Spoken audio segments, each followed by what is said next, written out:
Hello and welcome to my channel. This is Coco Drips Tea and time is of the essence. So let's get into it.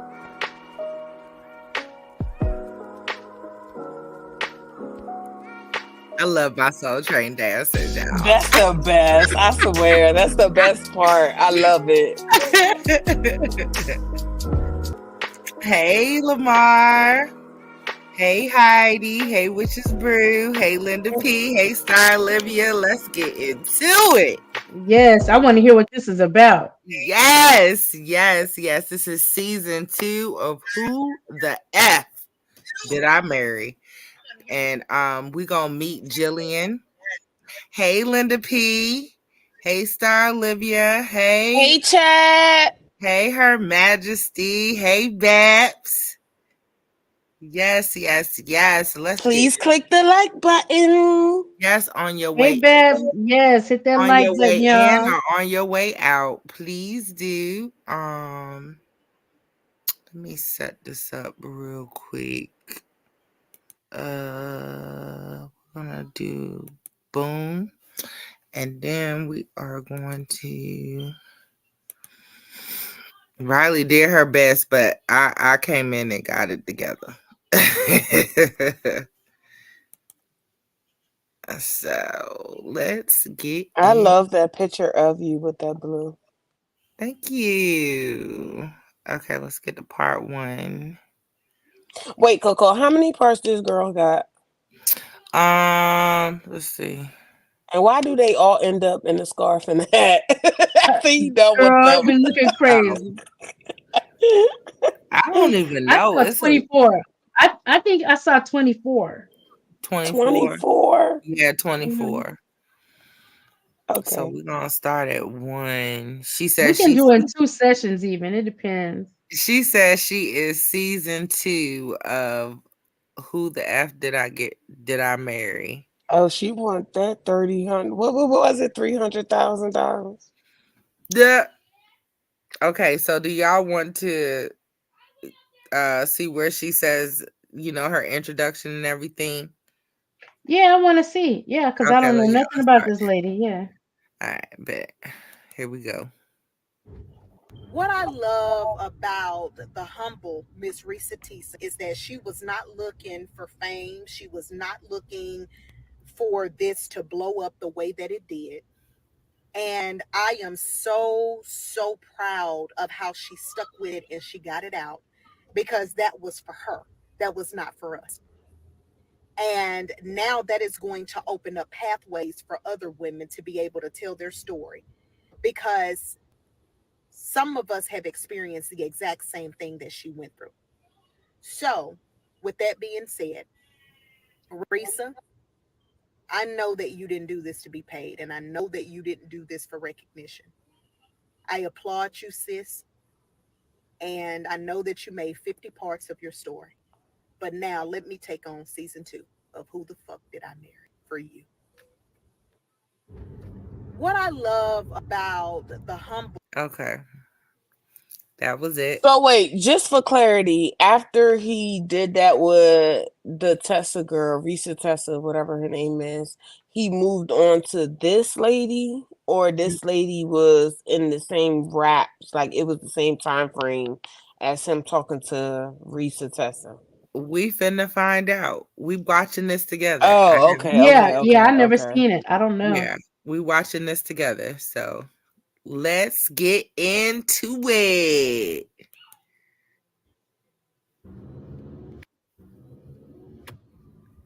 Hi, and welcome. I know I said earlier that this would be Who the Fuck Did I Get Married season 2? But I want Miss Risa to get her flowers. So this series will be entitled The Lies He Told. Don't it sound like a Lifetime movie? Yeah. So buckle your seatbelt because this is going to be a ride. All right.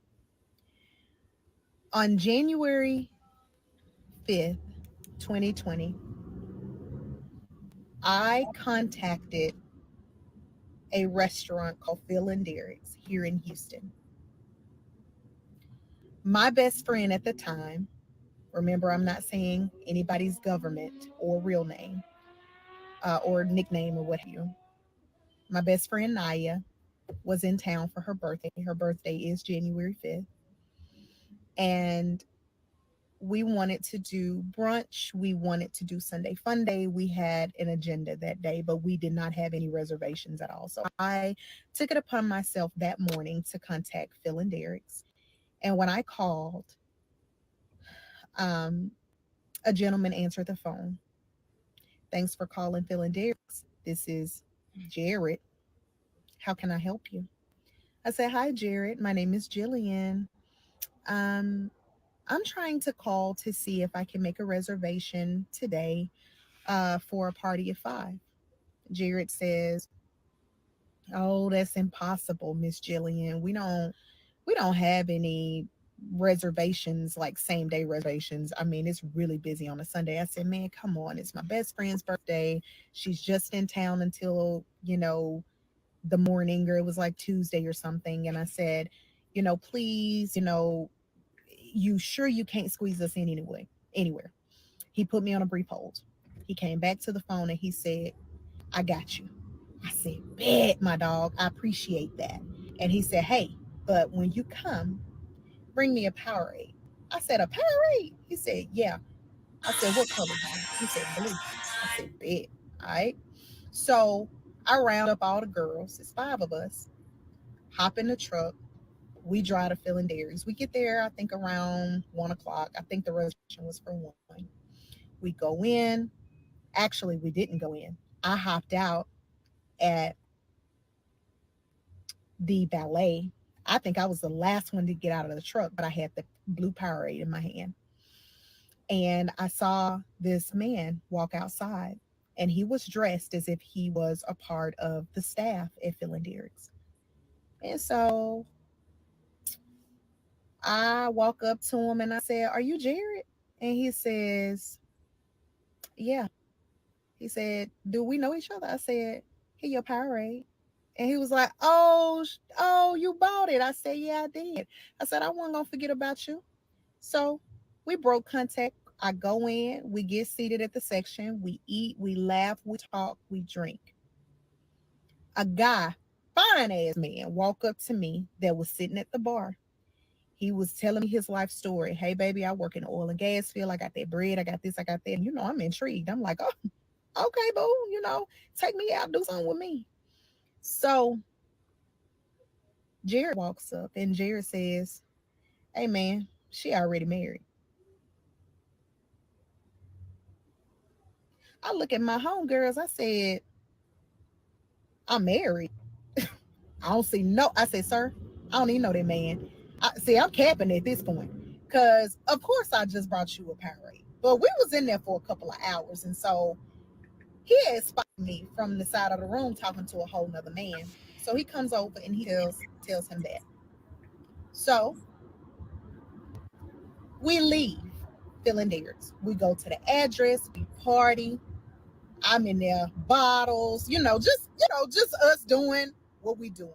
Celebrating a beautiful world.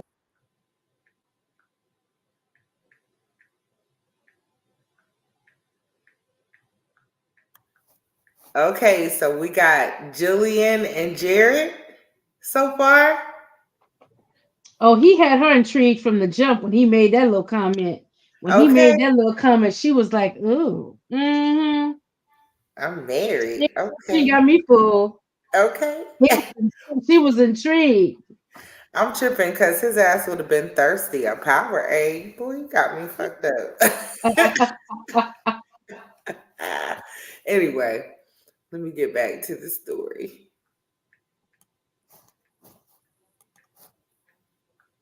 Beautiful woman and making it another year. So my best friend leaves that Tuesday, and I eventually start to have a fever. I go to the CVS Minute Clinic. I go in and I'm like, hey, I'm sick as a dog. I don't know what's going on. You know, y'all, what's going on? They check me. They say, well, you don't have influenza A or B. You don't have, pneumonia. Like, they were just telling me I didn't have any of the normal stuff. But in 2020, nobody knew what the fuck COVID was. I had COVID because guess what? Naya had came in from Dubai. Most people that were catching COVID at the very beginning, they was catching it from people that was coming from out the country. So, case in point, I was sick as a dog. I want to make it clear that I did not have Jared's number or any way to contact him after Jared is Jerome, right? That day. We didn't exchange numbers, any of that shit. I'm going to just put that out there. So, of course. No, Jared is the guy from the restaurant, I think. It's going to make me really look dumb. I ain't going to lie. I done told y'all this before. This is a disclaimer. So, I'm sick as a dog for a good 2 weeks. All right. One day, it fell on my heart to call Phil and Derek again. So I called up there and I said, hey, y'all got a manager there by the name of Jared? And they say, yeah. I said, he there? They said, no, he's not here. They said, is there a message that I could leave for him? I said, well, to be honest with you, I really want to leave a good review because he took care of us. He made sure that we had what we needed, yada, yada, yada. And so they said, okay, let me write your name and your number down, and I'm going to have one of the owners to call you back. So one of the owners did contact me back, like within the day. And just for this story, her name is Maria. Maria contacts me and she says, hey, I got your number and your name, and they told me that you want to make a review on one of our managers. And I say, yes, Jared was amazing. I appreciate his customer service. We from Mississippi, so we know about being hospitable, and we just wanted to thank you and to thank him for just a lovely evening, a lovely, brunch or what have you. And she said, okay, I'm gonna definitely pass that message along. Thank you so much. We ended the call. I called back up there again. Because at that point, I was trying to figure out in my mind why that man had told that man that I was married. Where he get that shit from? He knows something I don't know. So I called back. Oh, she was real thirsty. I said, very thirsty. May I please speak to Jared? And the man said, hold on one second.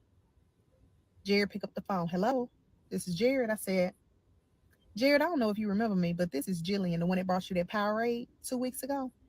He said, yeah, man, what's up? I said, how you doing? He said, man, I'm good. We just busy, man. I said, that's cool. I'm not going to hold you too long. I said, but I have a question for you. I said, I don't know if you remember this, but that Sunday that I came in there, a young man was speaking to me, and you walked up and you told that man that I was married. I said, now, why would you do some shit like that? I said, I was really trying to get that man number. And it's me.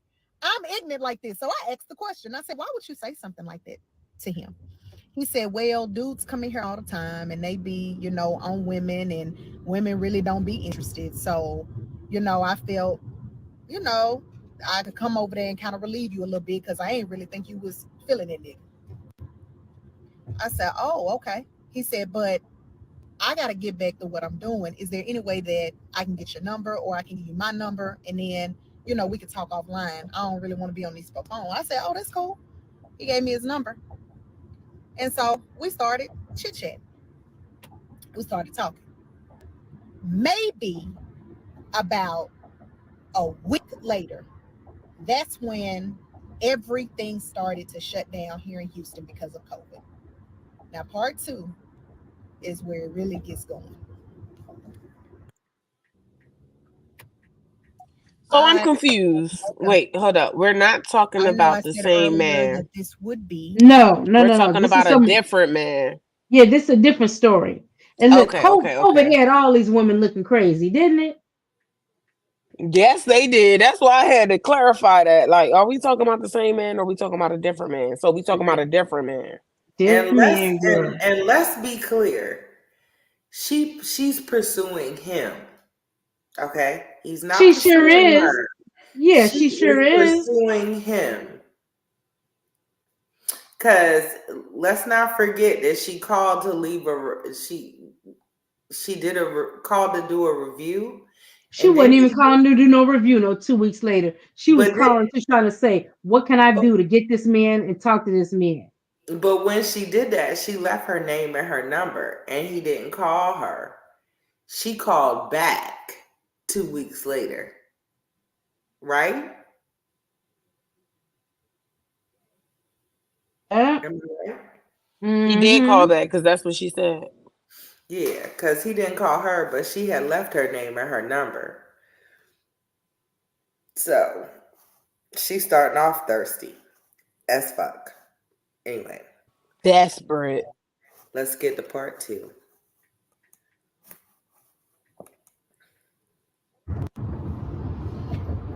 Part 2 of the lies he told. So we exchanged phone numbers and we immediately start texting. About a week later, that's when we find out that the city is on shutdown because of COVID.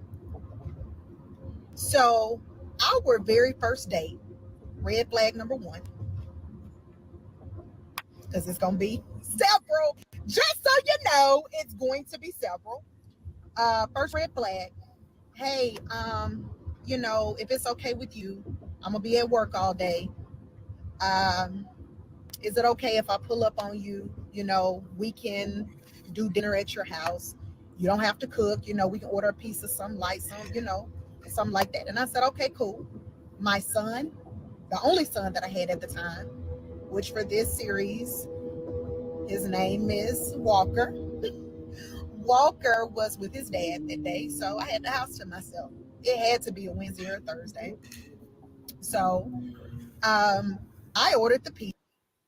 First mistake, and this is for the young ladies in the group. You don't invite no stranger to your house. That's not a date. Not That's a date at all. Not a That's date. an appropriate first date at your crib. Look at Babs. Get these comments, Coco, because look at Babs. Babs going off. She already. Okay, let me get into these Babs. comments. Hey, Um, Babs. Look, Linda P says she is the red had flag. her at oil and gas.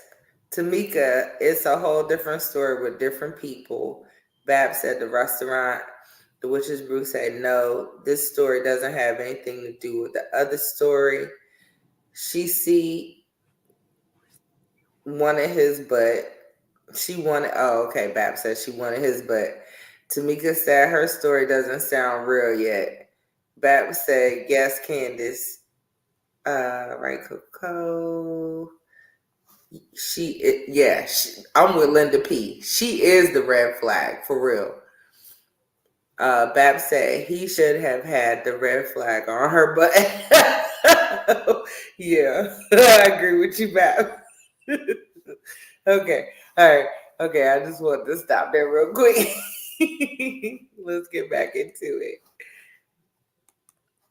With the pizza, and he showed up, and so we sat, we talked, and we began to start having engaging conversations about who we were to one another, such as, hi, I'm Jill, I'm from Mississippi, I have one kid, yada, yada, yada. All right. When you initially have a conversation with someone, you don't expect them to give you any information that's not true, right? So, this is how our conversation went. Jared tells me that he was originally from Louisiana. He was born and raised in Louisiana. His grandmother, raised him. He had a daughter. He had been married before, and his ex wife cheated on him. ex-wife cheated on him. And she actually lives in Germany on a teaching job. He told me that he had a house with his ex-wife in Humble, Texas. He told me during this conversation, this is our very first initial conversation over pizza. He told me that his mother was a physician. He told me that his mother had him at such a young age that, of course, his grandmother had to raise him. Of course, as a believer. Of course. He told me that he went to culinary art school at the Arts Institute. He stated that he had 3 vehicles, that his credit score was amazingly high. And he also told He me was talking too much. I would that already thought he was lying. his lease was about to be up at his apartment and he was getting ready to move out. And one last thing that he told me is that he used to play football. Not arena football, but he used to play football in high school. Okay. Also, in addition to going to the Arts Institute for Culinary Arts, he also said that he graduated from U of H, which is University of Houston, with a degree in hotel management, I believe he said, hotel management. By him being in the restaurant business, I definitely believe that. Okay. As the time goes on, as the parts come, as they start to move, I'll be exposing most of it. And if I remember other things, I'll make sure to let you know. So, like I said before, this was our initial conversation with one another. I told him, I said, wow, that is impressive. That's a lot. He also told me that he had, money in his savings and stuff. He's a great saver. He knows he's financially stable, things of that nature. Okay. I said, okay, cool. No problem. That's awesome. I said, so the 3 cars, where are the 3 cars at? I mean, I've only seen you in the Camaro. And he was like, yeah, I keep those other 2 at my mom's crib because, I live in an apartment complex. So, I don't want to have all my cars over there. Okay, bet. That's understandable. I got you. I said 3 cars. That's crazy. All right. So the night goes on. I'm not gonna sit here and cap one night.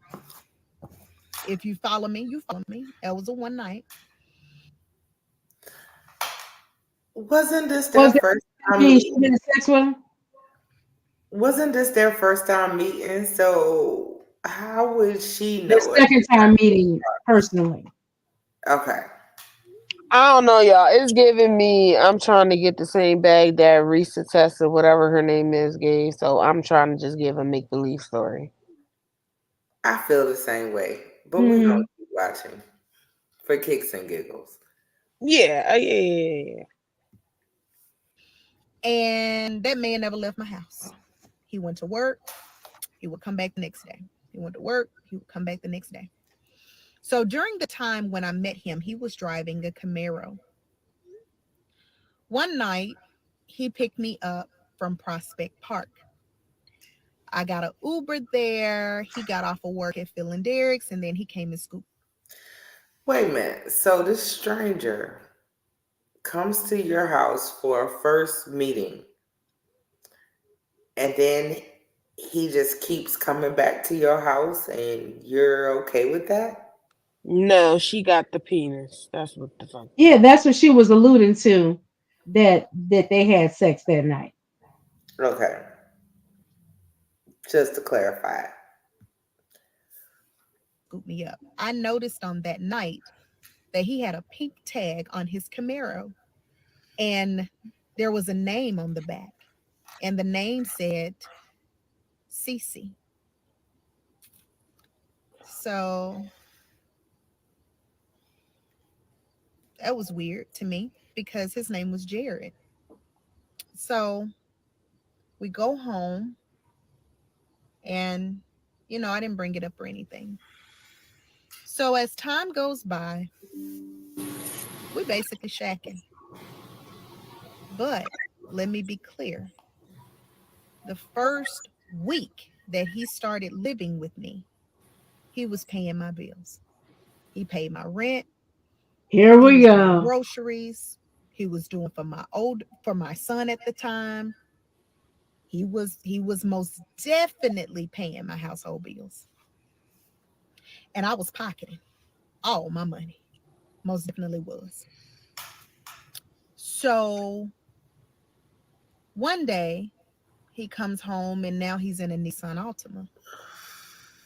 And I said, "What happened to the Camaro?" He said, "I'm letting it sit for a minute. I need to get some tires on it or what have you. I keep spinning out trying to come home. So, you know, um, I'm gonna just let it sit. So now, I'm gonna drive the Nissan." And I said, "Okay, cool. I remember you saying you had a couple cars." I said, "So what a Camaro at?" He said, "Oh, I got it sitting over at my mom's crib." I said, "Okay, cool." He says, "So, I really would like for you to meet my daughter."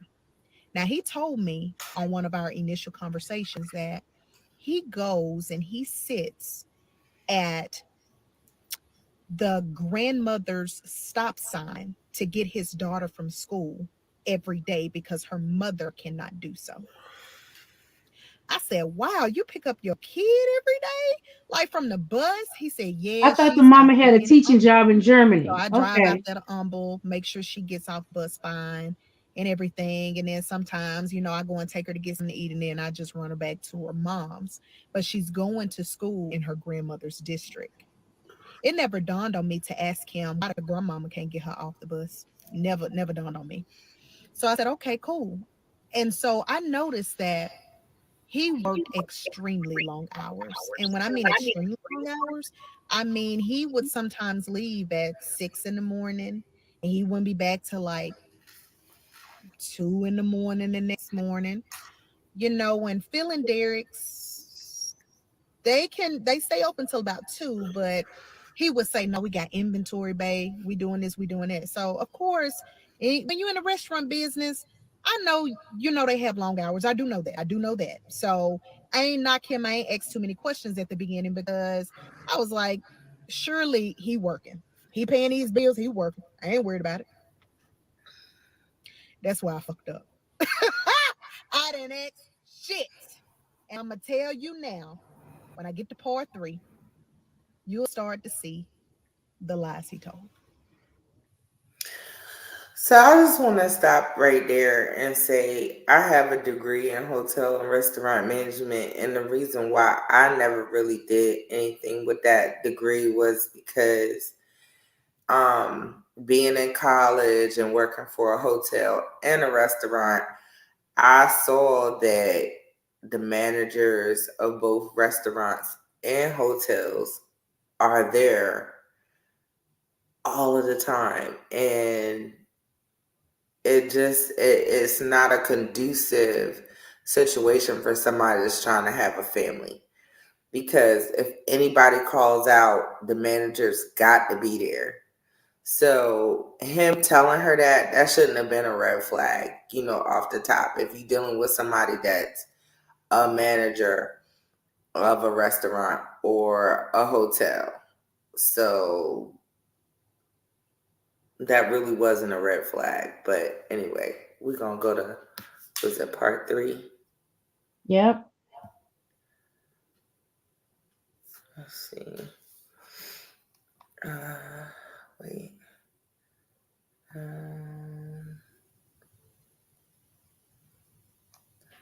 Part 3. Here we go. Part 3, the lies he told. So one day I said, "Babe, since you're going to pick your daughter up, how about you bring her back to the house and we go get something to eat? I got Walker. Let's just go and get something to eat." He said, "Okay, let me hit her mom up.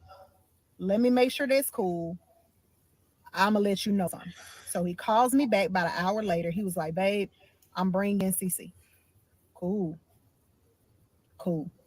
So he brings Cece to my townhouse at the time. And I say, all right, let's go to Toro hibachi spot around the corner, because my baby love hibachi, right? So Walker is excited to see this baby. However, Cece is very quiet. She's very weird. And I hate to say this about a 7-year-old baby, but I know children, and I know when children are fearful. And this baby was scared. So I said, babe, does she talk? Like, is she okay? And he was like, yeah, babe, she just quiet. She quiet like a daddy. I said, okay. I said, that makes sense. So I said, baby, get whatever you want. I'm going to pay for it. Get whatever you want. Now, at this point in time, I did not know what I know now. So I'm embracing this baby, because I'm like, you know what? If I'm going to be with this man, if we, having talks, because at this point we was having talks about a family. I said, I love kids. I'm accepting of her, hell, in my mind, I'm trying to figure out what size this baby wear in clothes. That's just the woman I am. So we all eating. I noticed that she not eating. I said, what's wrong with her? And why did she get steamed rice? And all of us got fried rice. He was like, she don't like fried rice. She don't like fried rice. She don't like a lot of stuff. I said, okay, so she picky. That's cool. We go and we take her to an apartment over by the mall. I never forget it. And we drop her off. The next morning, that nigga wake up in a rage. I'm in the bathroom. I didn't know what was going on. So I come out and I say, babe, what's wrong? You good?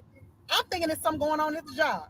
He in a hurry. He putting on clothes. I said, babe, what's wrong? He said, man, her mama come texting me talking about, I lied to her talking about it was just going to be me and her going out to eat last night.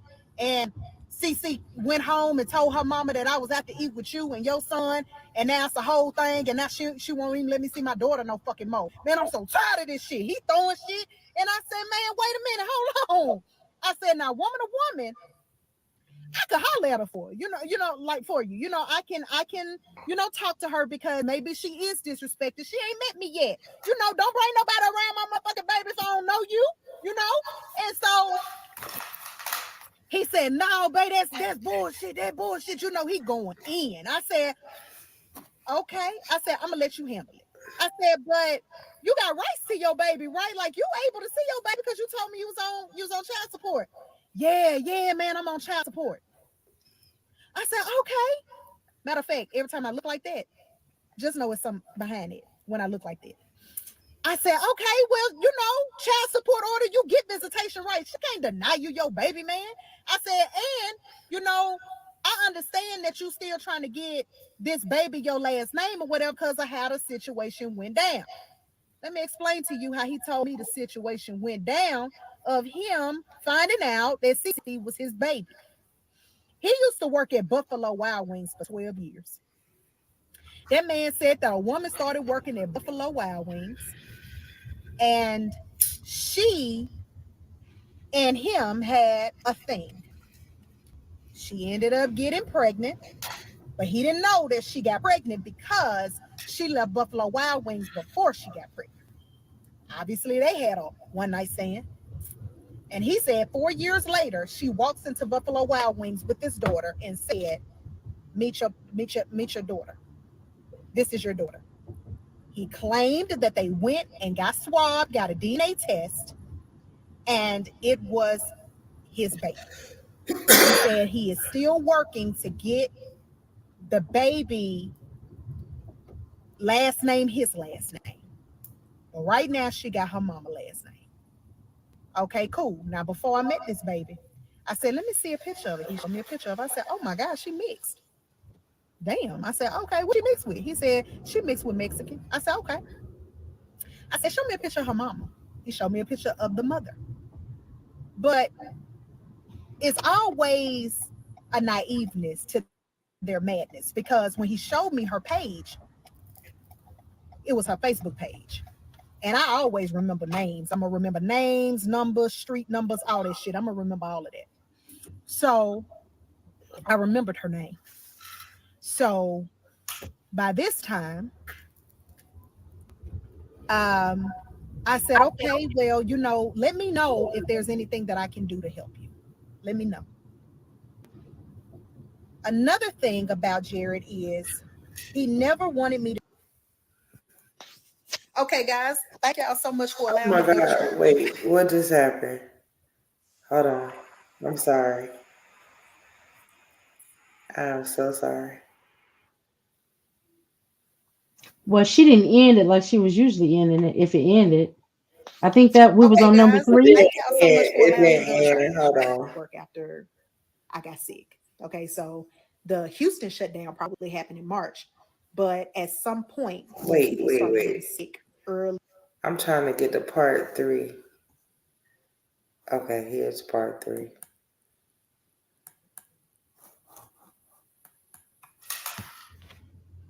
part 3, the lies he told. So one day,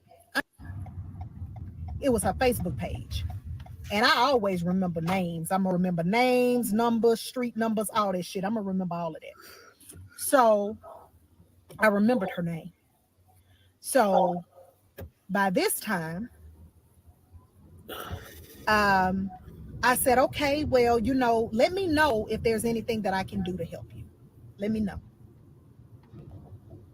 Another thing about Jared is he never wanted me to meet his family. He would always say, my mama work all the time. She ain't never ever, available. And if she is, she in third world partying with her little hood friends. He would say shit like that. Then he said his daddy wasn't in his life. So, because he was in and out of prison all the time. And his grandmama raised him. So, he didn't really know what his daddy was. I said, okay. Out of the blue one day, he got in contact with his daddy. And he said, babe, you want to meet my dad? Absolutely. Absolutely, I want to meet your father. We went to go meet his daddy. I took pictures with his daddy. Matter of fact, I had this same dress on when I met his daddy. Sure did. By this time, mind you, this was maybe 3 or 4 weeks after I had met his daughter. I said, uh, I said, hey, we got something to tell you. He needed to see his daddy because he wanted to tell his daddy that he had a baby on the way. Whole time that we was there, I ain't never said shit about the daughter that I had met. Never said nothing because we was too excited about our new baby that we were about to have. He said, man, you gonna go and put a ring on it and everything. And he said, hell yeah, this my wife now. Wait a minute. I feel like we missed some shit. No, she pregnant. She pregnant already. Well, damn. Okay. This You see these damn comments? bitch. Red baby. Okay. So his Or bring daughter it on. and checking up on his No tartar sauce on mayonnaise. he called me one day. He said, hey baby, how you doing? I said, Pop, I'm good. I'm good. I said, everything going well. We got a doctor's appointment set up after we leave Mississippi because at this point, I'm going to take homeboy to go see my folks in Mississippi because at this point, you got to meet Mr. Daddy. You got to meet my daddy. Okay. And he was like, okay.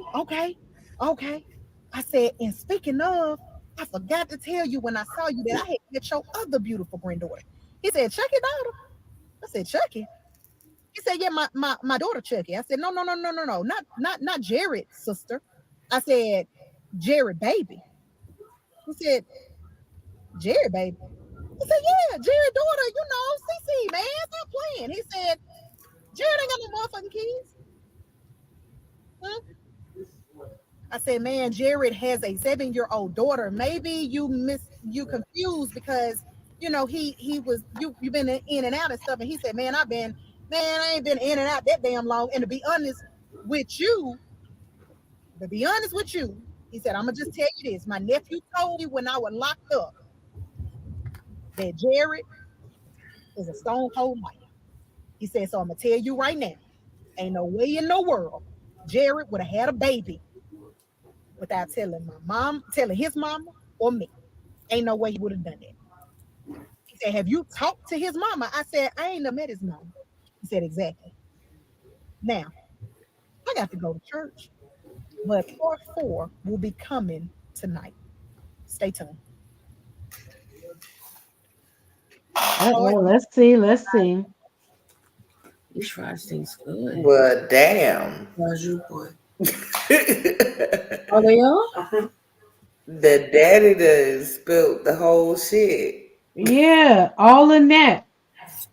Like you didn't tell me about no child. I'm about to spill all your business. okay, guys. Thank y'all so much for allowing me to go to church. Jesus. All right. Let me do I'm a dial this thing back. You guys have a lot of valid questions, and I know that I left a lot of things out, but I did not do it intentionally because I'm sitting around here trying to get y'all a low level overview of my story when I really supposed to be giving y'all every specific detail. And I apologize for that. So let's get back to it. At the very beginning, I told you guys that the brunch occurred on January 5th of 2020. After the brunch, I got extremely sick. My best friend left that Tuesday. By that Wednesday or by that Tuesday night, I was already running a fever. Went to the Minute Clinic. They told me, hey, it ain't the flu, none of that stuff or whatever. Nobody at this time knew about COVID. Okay. I'm almost deathly ill on the couch for a good 2 weeks.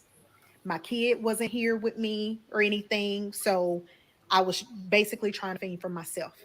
I started feeling a little bit better closer to maybe the end of January. I had, I remember where I was. I remember making the phone call to Phil and Derek's and asking for him and to say, hey, I want to put in a good review on him. Then I remember getting the call back from the owner or the co-owner. And she told me, hey, we appreciate that. Boom, boom, boom. I called back shortly after. This was not in the same day, guys, but I called back shortly after. And I got his number. I'm not going to say that it was the same night, but it was shortly after he said, hey, I'm working like crazy. Let me come to your house. We're going to order pizza. We're going to talk it out. And that's what happened. Every day after that night, he did not leave my townhome, meaning that he would go to work and he would come back. Okay. That one nighter did produce a little beautiful 3-year-old.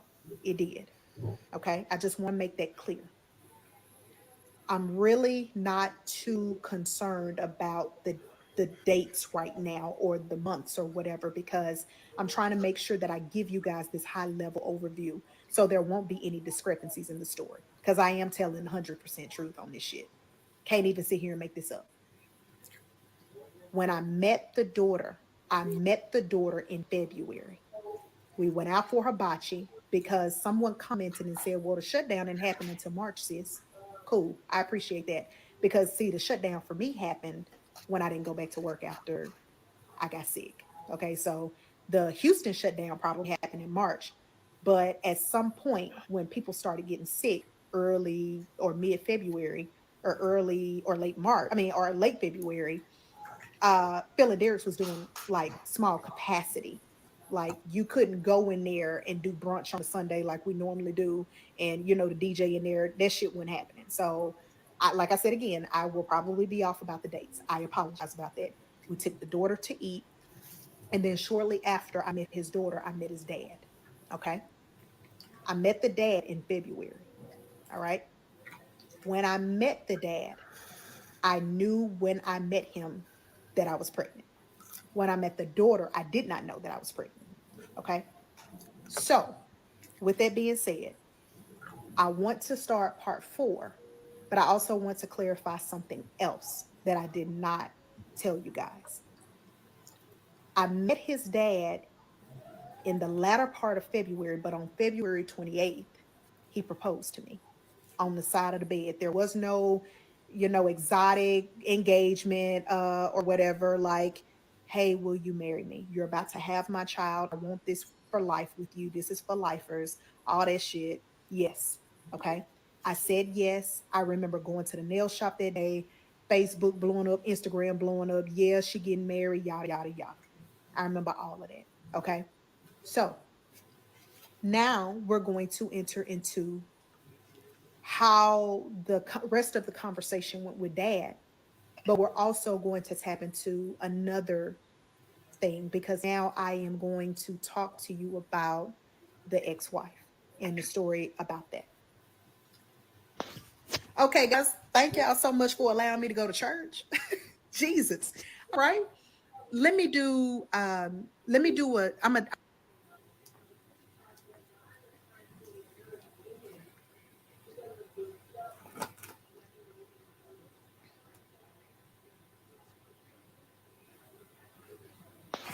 okay, guys. Thank y'all so much for allowing me to go to church. Jesus. All right. Let me do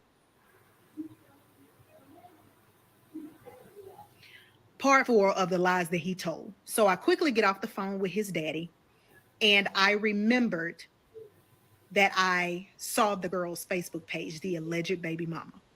So I go to her Facebook page and I start stalking. I did find a picture of Cece on her page, and there was a comment that was on that girl's picture, and it was from an older African American woman. That lady commented and said, "Look at Granny's baby." The woman had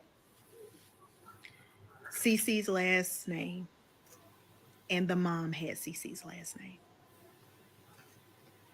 So at that time, I knew ain't no way this could be this boy's biological baby.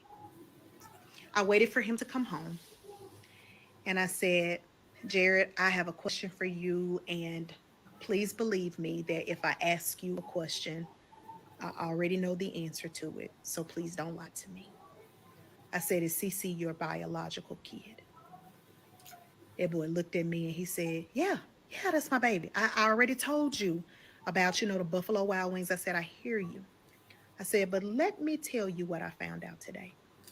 Today, I contacted your father and we had a conversation. And that conversation went a little bit about him asking how I was doing. And also, I told him that I had met Cece and he had no idea who Cece was. He told me that you don't have any children, Jared. So,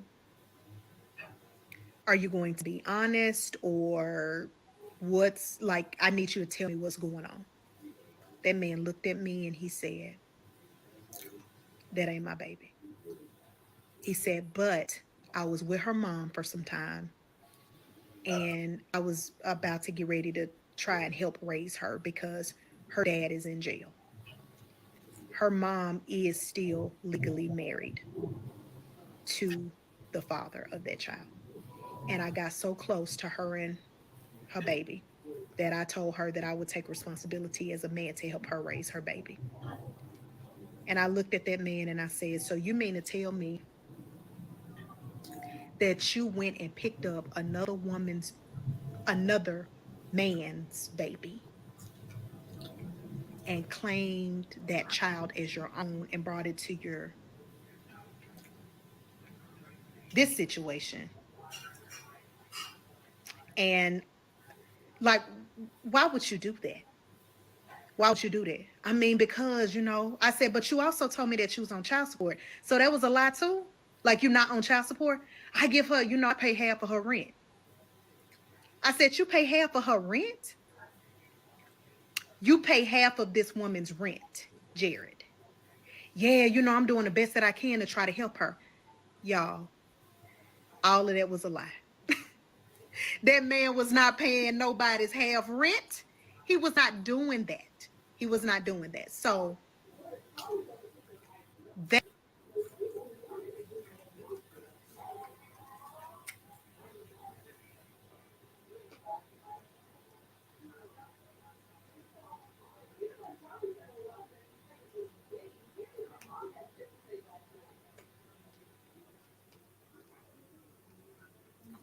My bad. I was on mute.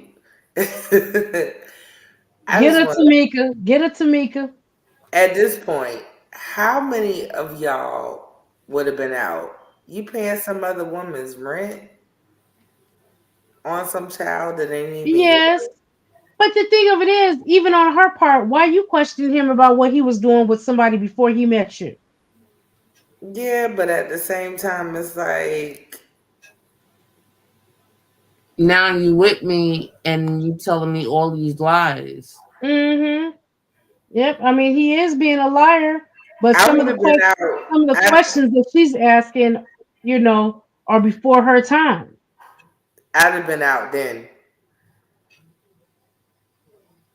Yeah, we All would have had a big blowout when you initially talked to the daddy. Yeah, like what? So I don't even understand how we get to episode 24, but let's keep going. This is wild oh, shit. 24 episodes? of this bullshit. Yeah. Dang. That was the very first lie that I found out quickly. But as this series progresses, you will find out how many lies this man has told me. And they don't stop there. Part 5 coming up. Part 4 of the lies that he told. So I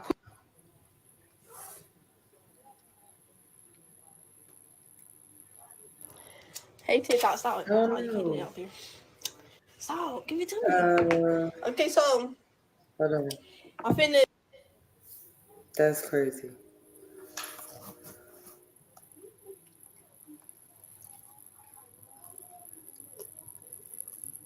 Part 12. They not even in order. It is. part 5 of the lies he told. So time progresses. We ended up going to Mississippi. He definitely meets my family. We go to Piccadilly. He tells my parents at Piccadilly, like, oh, yeah, you know, I used to be a very big dude. And I'm not going to lie, that man was heavy, over 350 pounds easy. Now he's about 186 in current time, 186 pounds. So he was telling them about how he got um, weight loss surgery done, how he's been able to maintain it. Because believe it or not, the boy could not eat a full Lunchable. So I knew he had some type of gastric sleeve or something like that. He told them the same things that he told me on the very first night, how he was raised in Louisiana, how, his grandmother, helped raise him, and that was his mom until he found out that, later on down the line that his real mama was his alleged sister, which she was there his entire life, from my understanding. And he just went down the line and he was telling them everything that he had told me. On the way back from Mississippi, we came the Beltway. So we passed through the Atascocita Humble area. He said, babe, you want me to take you over there to where I'm sorry, I gotta stop here.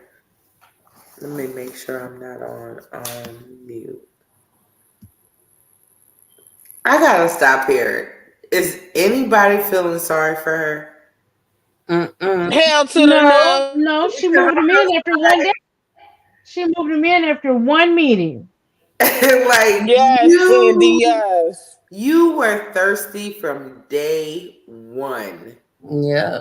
She gave the drawers up. You already pregnant, and we don't even know how many months it's been. What? Whatever. Anyway, back to this story.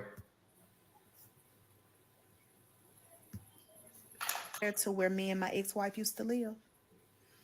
I said, you talking about like your old house? He was like, yeah, because I know at some point we probably gonna be looking for houses. So I kind of want to show you the house that we stayed in because I want a much bigger house this time. I said, okay, that's cool. We drive, we drive into a subdivision and we landed on a random street. Now, after the whole baby situation with Cece, I left a part out about CC, but I'll get back to that. We go down a random street and he points out to a house and he said, "Hey, that's the house that we used to have." Now, I want to tell you guys the story about the ex-wife and the situation with them. He told me, remember in one of those parts, I told you that he said that the wife cheated on him when they were married. So the storyline about the ex-wife is that he was working out of town because he was training for different Buffalo Wild Wing restaurants that were up and coming in different local cities like Austin, San Antonio, Dallas. He's doing that. He claims that the man next door was sleeping around with his Oh, ex-wife. that's your neck of the woods. One day, unexpected. Yep, I was Texas, home from San work, Antonio. not expecting him to be home. He told me that that man next door was sitting on his couch, on Jared's couch, holding his remote, watching his TV, butt ass naked. This man told me that they got into a tussle. The next door neighbor He tried was to tussling with that naked man. and Okay. he ended up shooting him. Sure was. I asked Jared, did he go to jail for that? And he told the officers that it was self defense and they let him off. He did not do any jail time because of that, because the man was technically in his home. I believed that story. I did, guys. I believed it. And I know it makes me look like a fucking fool, but I did. I believed it. I really believed that that woman cheated on him and he shot that next door neighbor in the leg. I really did. We pull off that street and we head home. Before we could make it home, I was on my phone on Harris County Appraisal District. I was smart enough this time. I'm dumb about a lot of shit that's gonna occur on this series. But I was smart enough to get the house number, the name of the street, subdivision, all of that. I punched it into HCAD, property search. The same owners have been owning that house since 2011, since that lot was sold, since the bricks was put on that motherfucker. It was already there. Nobody, no other couple had that house. I did a little bit more deeper research. I took the owner's name and I plugged it in Facebook. I got to the point where I searched so hard and so long that not only did I find the owners of that house on Facebook, I found the picture of when they posted on Facebook that the lot was sold and they were standing there where there was foundation still on that motherfucking lot. The house ain't even been built. They were a newlywed Caucasian couple. And that was not a picture of Jared and his ex-wife. We made it home. I got out of that car. I came upstairs. So why you still fucking with him? Still. Make Lie. it Her and Tisa love the lies. They love the lies. make it make sense. Why you still fucking with him? Like, anyway. I got in that bed and I put my head to the back of that headboard. And he said, "Babe, you feeling okay?" Because mind you, I'm pregnant. And I looked at him and I said, "I have a question about that house." So, with that house, when you moved there, he told me. I said, "You moved there, it's on so and so date." I said, "And you and your ex-wife used to live there." "Yeah, babe, that's where we lived." I said, "Okay." I said, "So who is Ashley and Justin?" He said, "I don't know Ashley and Justin." I said, "Because Ashley and Justin been owning that house since 2011. He said, "Babe, where you get that from?" I said, "Because this HCAD." And I turned the phone around. I said, "Because this is HCAD." You never owned that fucking house. So who is Ashley and Justin if they're the owners of the house? That man told me, babe, man, I don't even want to tell you this. I said, tell me what? All right, man. I'm Me laughing at and this my man. I don't ex-wife even want to split. tell you this, babe.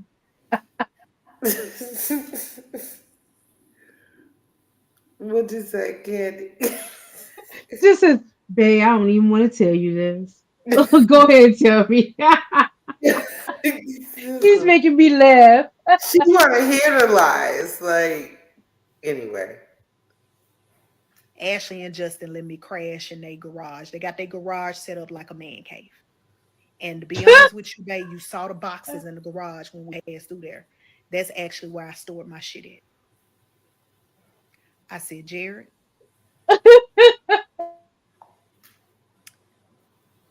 I don't even believe that you know Ashley and Justin. He said, babe, I used to work with Justin at Buffalo Wild. Again, it's another Buffalo Wild Wings. I said, Jared, yeah.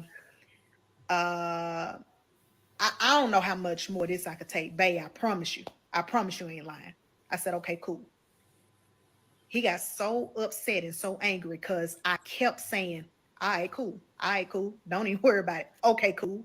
He kept getting so angry that he ended up storming out of the house and he was gone for hours. I have no clue where he went. So now He that was we have at talked Ashley and about, Justin's in the man cave. Why was he mad? Because he said she wouldn't believe his lie. It sounded like she was believing it to me. Anyway, let's keep going. This is great. the supposed house that they lived in. Let me get to the part about the ex-wife. So I asked him, I said, and you say that you got married when? He told me a date. Might have been 2015, 2016. I said, and you said her name was Pierce Wood. He told me her last name. We're going to say it's Pierce Williams. I said, why ain't no divorce decree for you and Pierce? He said, we got married in Louisiana. I said, oh, okay, y'all got married in Louisiana. I said, okay, I ain't checked Louisiana. He said, oh yeah, if you check the records, they there. I said, okay, bet, I'm gonna check them. I'm a damn sure check them. He said, why are you asking me all of these questions? I said, because you done lied about having a daughter. You done lied about the house. Now, if you do have an ex-wife, I really kind of want to know now what really happened with y'all, because ain't no way in the fuck you done shot somebody. Ain't no way you done shot nobody. So now let's move into the ex-wife story.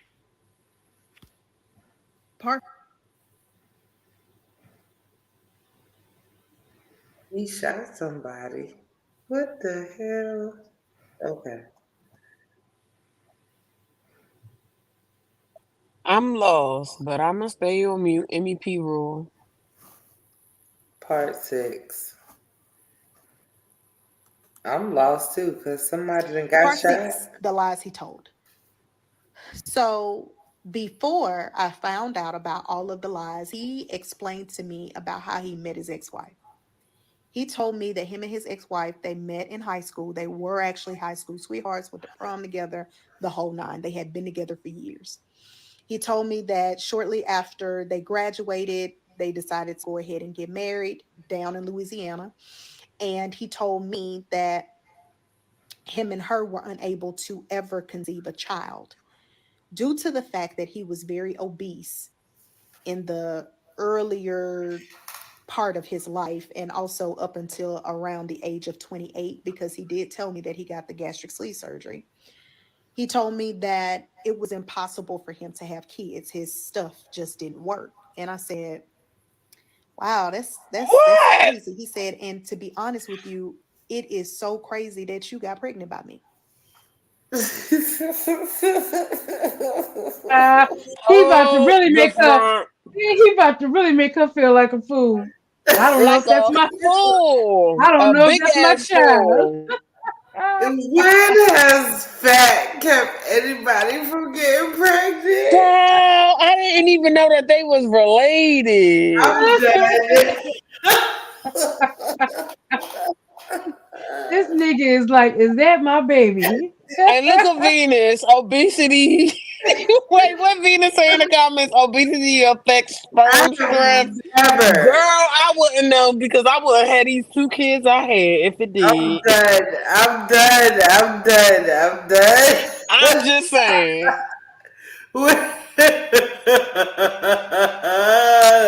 Okay. All right. This is funny. Okay. All right. Here we go. Because I didn't ever think I would be able to have kids. I said, well, I mean, you done lost a lot of weight, babe. Like, I'm trying to be encouraging. I'm trying to let him know, like, hey, you're not big no more. Because at that point, I saw that there was a lot of, what's the word that I'm looking for? Low self-esteem there. So I was like, I don't want you to start feeling insecure about yourself. It's okay. So we move on. He talks to me about the whole story, about what I said in part 5, about how he caught her cheating with the man, yada, yada, yada, So as I have now currently found out that he was never married, I approach him about it. I say, hey, I could not find a divorce decree or marriage license for you and your ex-wife. I said, so of course, I have told you this before, and I'm going to tell you this again. If I ask you a question, I already know the answer to it. So you might as well go ahead and let me know. Have you ever been married in your life? That man looked at me like he always do. And he sat with that shit. And he said, yeah, we got married. Yeah, babe, I told you I was married. I said, okay, cool. All right, cool. So once again, I had to tell him, I talked to your daddy. Your daddy said you ain't never been married to Paris. He had to flip that shit so quick. He said, I don't really want you talking to my daddy. I said, and why is that? He said, because my daddy lie a lot. Go figure. I said, No, my daddy be busting you the fuck out. That's what that is. Wait a minute. I'm sorry, Coco. I had to come off mute on that.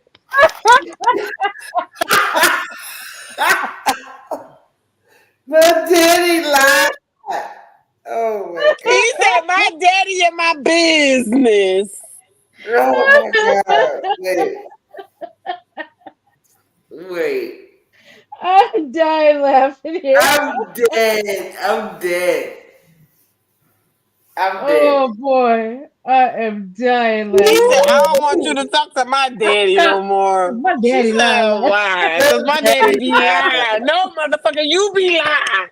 Your daddy be popping that balloon. Wait a minute. I got to go to the comments. So this because what? Go to the comments.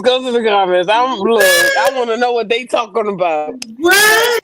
Oh my God. Wait. Okay. I really want you talking to my daddy. No, This shit is hilarious. Wait a minute. Because everybody. Venus said this is a skit. Laughing my motherfucking ass. This has got to be. Venus says this is too much. Didn't his daddy just say his son lies a lot? Yes, the fuck he did. And for the son to say, I don't want you to talk to my daddy, he be lying. Well, which one of y'all motherfuckers lying? Because both of y'all some lying ass son of a bitches. I cannot. Everybody, Child, when he said that part, it took me out. everybody is like, what the fuck? He said, stop calling my damn dad. The fuck? My dad is a liar. Stop calling him. Fuck. You keep calling my daddy and keep catching me in my damn lie. Venus, I've literally seen fat as fuck men get their girlfriends pregnant. Me too. Star Olivia said he shot the dude that was in his house and got self-defense. Oh. And not to mention, the man was sitting there naked when you was fighting him because when he got in the house, he was sitting on the couch naked, holding your remote control. You fight, Wait, okay, okay. Venus So said, you fighting naked. wait, Venus said obesity affects sperm strength. I never knew that, y'all. Disclaimer: I never knew that shit. No, I never knew that. Oh God, why is this on my? Oh, But I don't know. They say if you pass 150, it depends on your height. Because I'm obesity too. But I wouldn't have had no kids because my husband been obese, so I wouldn't have had no kids. Ooh. Oh God. Okay. All right. I'm sorry. We're gonna go back I to. don't like that word, obese. I feel like that's a word that's like my 600-pound life. We're finna go So back. those people, look, you can let me make you feel better. Those people on that show are morbidly obese. We finna go back Yeah, to the bullshit, morbidly y'all. obese. I like that word, morbidly obese. Okay. Okay. Y'all ready? Yeah, you could press her. Press play. Okay. Ooh, wait.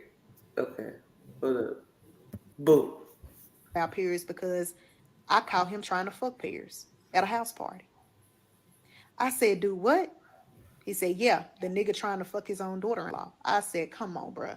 He said, "Man, my daddy get high, he get drunk, he get fucked up, and to be honest with you,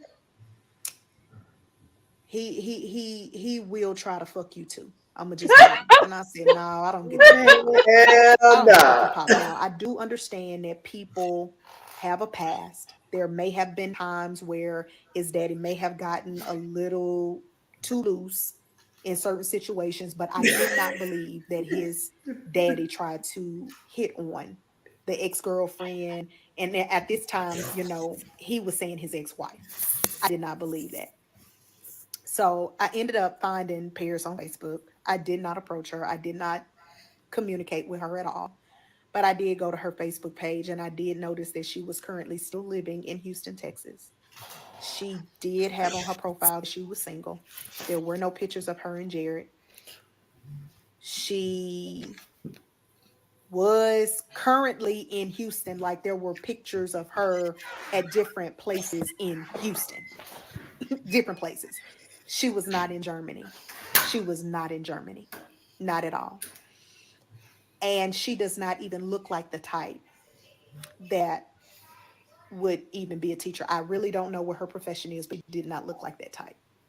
So he said, and speaking of Paris, she was at my job 2 weeks ago.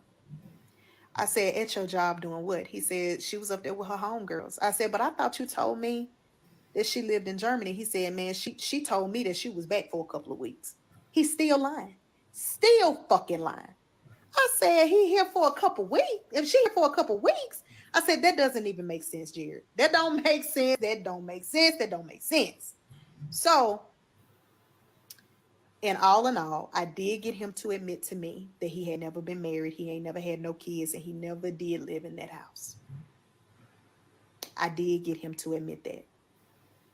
And I also told him, I said, "Jared, I do know that you were born in said hospital at said time and said date." I said, "So right now, this is the time where we really stop the lies because for whatever reason, you have a problem. And I'm not the type of woman that you have to lie to because I would have liked you regardless without the lies." Now, granted, people, I do know that there were several red flags before we got here. I already know this. In the back of my head, I knew that I ain't want to be I didn't want to be a woman with two babies, 2 baby. I ain't want that for my life. So I tried working with him But through it. you so in order to prevent that, you On the decided to have mental, a one I night will tell you stand about how and we have tried sex to with do somebody on day one. counseling, Okay, premarital counseling make that tonight. make sense. Part 6, the lies he told. So before I found out about all of the lies,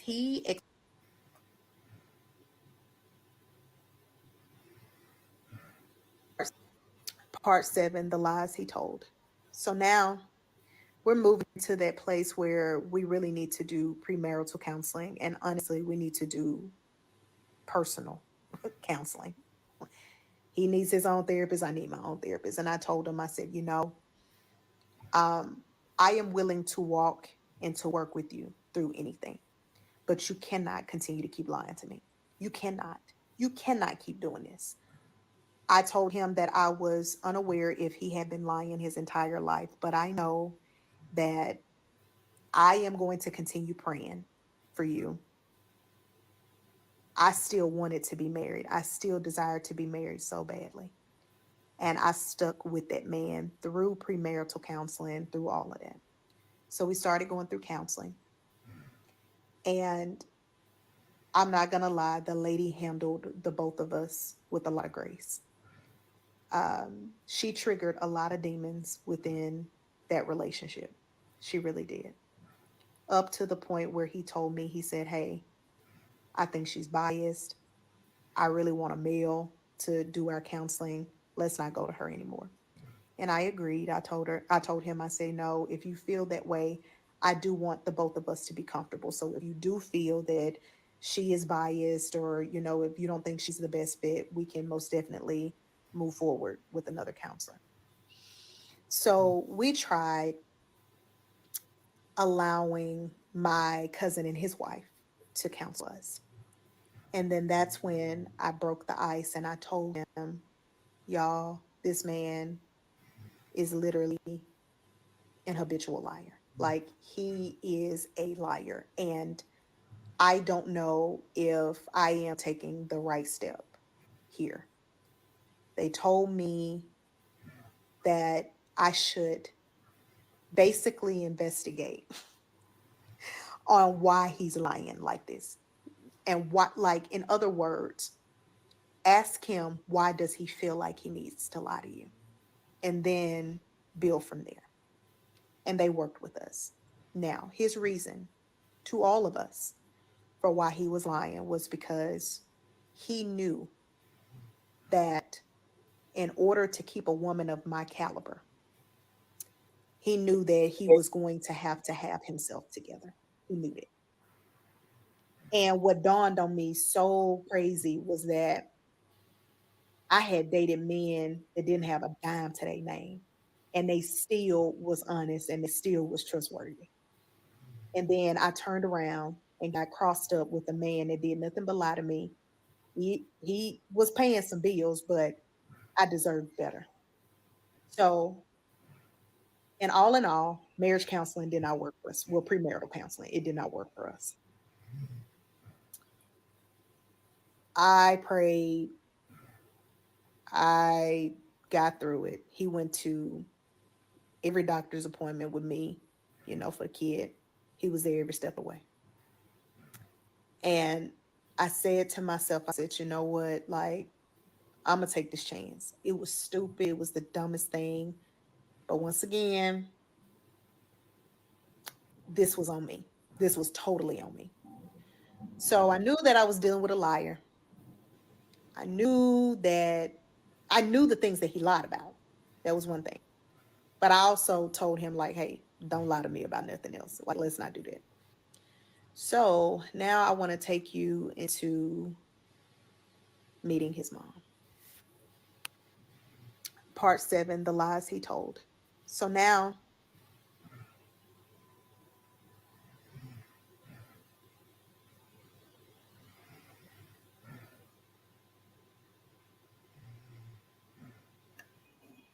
Is there any way that y'all would have kept on going on with this shit?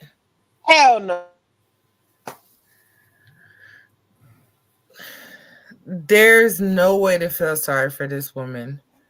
Let me read some of this. Some of these comments. Bab said, "What the f?" Then Bab said, "Everyone, get ready. That lightning is getting ready to strike. Her tight wig, no edges, line ass." Cher said, "Candy, you nailed it. These high moral thirst buckets are funny." Bab said, "Oh, like he is not going to lie about why he is lying."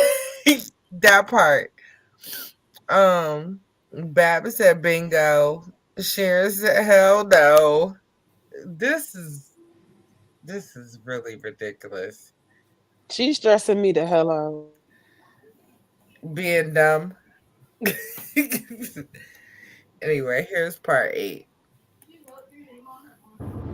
Part 8, the lies he told. So at this time, I tell him like, hey, I really want to go ahead and meet your mom. This shouldn't be the lies he told. It should be the lies you fell for. Thank you. That's exactly That's right. That's a good one. That's a good one. Yes. These are the lies you fell for. The bullshit you fell for. Right. Anyway, because what? Anyway, let me play.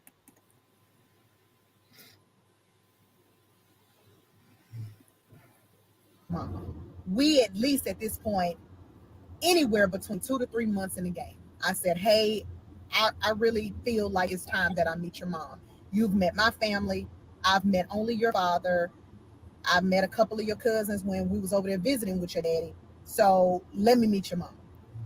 He tells me, babe, remember I told you my mom is a doctor and, you know, her availability is a little tight. I said, okay, cool. I said, but still, I really do need to meet her. Now, prior to me meeting her, when he told me that his mama was a doctor, when I found out his mama name, I did a Google search because he told me that she owned her own practice and she did, it was like she was like a primary care physician. Like she did everybody, babies, you know, adults, you know, she was just a PCP all around, but she had her own practice. Now I looked up all practices in Houston, Texas, and surrounding areas. Her name did not come up as being a physician. Her name did not come up as being someone that owned their own practice. So I was concerned about that as well. And so he contacted her. He never told me like a date and a time that we were going to meet. One Saturday, I was at home. I probably was laying in the bed. He called me because he was at work at Philadelphia, and he said, babe, my mom, she gonna pull up. If you want to meet her, you know, you can come on through. Bet I'm on my way. Put on clothes, got up there, and his mama came roughly shorter after I got there. Excuse me. I said, I walked outside, I went and met her, and I said, hi, it's so nice to meet you. He said, mama, this is Jillian. Jillian, this is my mama. I said, it's really nice to meet you. She looked me up and down, and her first question to me was, who is your OBGYN? Ma'am, hello? How you doing, ma'am? Who's your OBGYN? I said, Dr. Kathy Sander at Kelsey Cboe, one of the best in the nation. Okay, I know some folks over at Kelsey Cboe. I can always make a phone call if I need to. Now, at the time, I'm looking because I'm saying to myself, oh, maybe she's just concerned about the well-being of her grandchild. And if something were to ever happen, maybe, you know, if I needed assistance or something, she could make a phone call. That's not what that was at all. Not what that was at all. After she asked that question, I said, oh, okay. And she said, so I have another question though. You and him, y'all met pretty fast. You already pregnant by him? Trying to insinuate that there is no way that I could be pregnant by her child. Ma'am, it done been 2 or 3 months. We have been back to back, ma'am. So yeah, this is baby. This most definitely his baby. Ain't nobody else been at my house but your son. Yes, ma'am, this is your baby. So that had already put a bad sour taste in my mouth about her, because now you asking inappropriate questions in our first conversation at that. So I had a little trouble trying to have respect for a woman that was so disrespectful to me at the very first attempt. So later on that day, he comes home, or later on that night, he comes home, and I say to him, hey, I didn't really want to bother you about this when you was at work. However, it really bothered me about what your mom said when I met her. And he said, well, what did she say? Because I really wasn't kind of paying attention. And granted, he was not. He was at work, so he kind of left us alone a couple of times. And I mean, after she said what she said, I kind of like walked off, and I was like, all right, I'm about to go ahead and go on back to the house, because that's weird. I remember calling my mama and telling my mama, hey, I met Jerry mama. Boom, this is what she said. My mama was like, what type of bullshit is that? My mama, y'all ignorant. I'm cracking up, Babs. So I told him, I said, I ain't really appreciate that. He asked me what she said. I ran it to him, and he said, babe, I had already told you I really didn't want you to meet her. He always referred to her as her first name. He never really called her mom. He never did. So I said, okay, I said, I understand that you told me that she really didn't like any of your past relationships or past women or whatever. However, I am going to be the mother of your first child. Like, does that not ring a bell to her? I said, is she not gonna be like a grandmama type, somebody that we would be able to rely on to like help us with the kid? He said, oh yeah, she'll be good for that. I'm sure she's pretty excited about the baby, but this all just happened so fast. Granted, it did happen so fast. Okay, cool. I said, no problem. So I get on the phone, me and his daddy, we chopping it up, and I tell his daddy, I said, hey, I met his mom, where does she work at? Because Jared told me she's a doctor, and she had the audacity to be asking me all about my physician name and stuff like that. I said, so what's her deal? He said, man, that's just who she is, bro. That's just who she is. She always been like that. He said, but wait a minute now, she ain't no damn doctor. I'm gonna tell you that now. He said, if anything, she's an LVN. I said, an LVN? He said, man, that girl a damn nurse. She ain't no. He said, I don't even think she's a registered nurse. I said, no, bro, this woman got to be a doctor. She got to be a doctor. Like, ain't no way this man that told me that his mama is a damn doctor and she's a damn LVN or an RN. His daddy never lied to me. Do you hear me? His daddy never lied to me. Come to find out, his mama was an RN going to school to be a nurse practitioner at the time that I met him. When I tell you, RN is higher than the LPN, right? I waited a couple of days or so. Yeah, it is. I asked him, he was driving me somewhere, and I asked him, I said, your mama a doctor where again? He said, remember, I told you she got her own practice or whatever. I said, your mama RN. Your daddy told me your mama RN. He said, no, my mama most definitely a doctor. I said, okay, babe. I said, call your mama right now. Call her on the phone right now. And he did. But he did not put his mama on speakerphone. But I seen him dial his mama number. He said, Mom, what you tell me you was in school for? She obviously answered. I have no idea what she said to him. And she asked him, why you asked me that? He said, I just couldn't remember what you told me you was going to school for. He hung up. I said, so is she a doctor or not? He said, she's in school to get her master's in nursing. I said, so she's not an MD. Your mama ain't no doctor. I said, so that's not making any sense to me. Once again now, that's another lie that he told that he could have killed. Why do you care about what the fuck his mother do? Tell somebody that your mama is a full ass MD when she ain't nothing but a damn RN. She thought she was getting in a good family. That's what it was. Another gold digger. Another gold digger. Okay. Because why the fuck is you so into what the mother doing? Like what? And you Because don't even know your abbreviations on the nurses. She's Right. a RN. She's bringing in that good money. She's a RN. I was about to say RNs make good money. Yes. So Linda P said people questioned her on TikTok about it, and she said, "I said LVN." I don't even know what the fuck a LVN is. I'm thinking she's talking about LPN or whatever the fuck they call themselves. Babs Before you get to the RN, aren't you a LPN? I think so. Yeah, Katie said yeah. So first is LPN. Well, you know, medical Well, assistant thing. you know, you asked me was RN higher and RN higher. So licensed practical nurse, licensed vocational nurse, they're the same. Those two are this interchangeable right there. Okay. Babs said, "I need all the above. I think this is the big one in my Sanford is voice." Oh God. I cannot keep up with this lady's story. I'm like, what? You are over the place. That part. Babs said no, she is a dirt diggler. She is lying.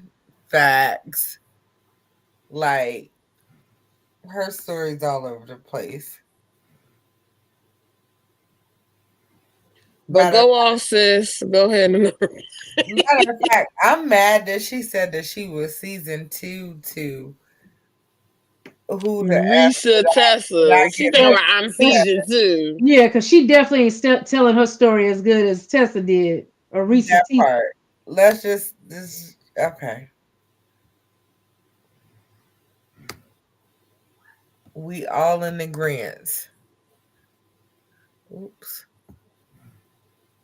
Okay, sorry guys. Part 9, I'm going back to the timeline of our relationship, but I had to get that out about me meeting his mom. Part Okay, part 9. Part 9, lies he told. I stated at the very end of part 8 that I was going to get back to the timeline of our relationship so that I can really get down to the nitty gritty of why I am doing this testimony.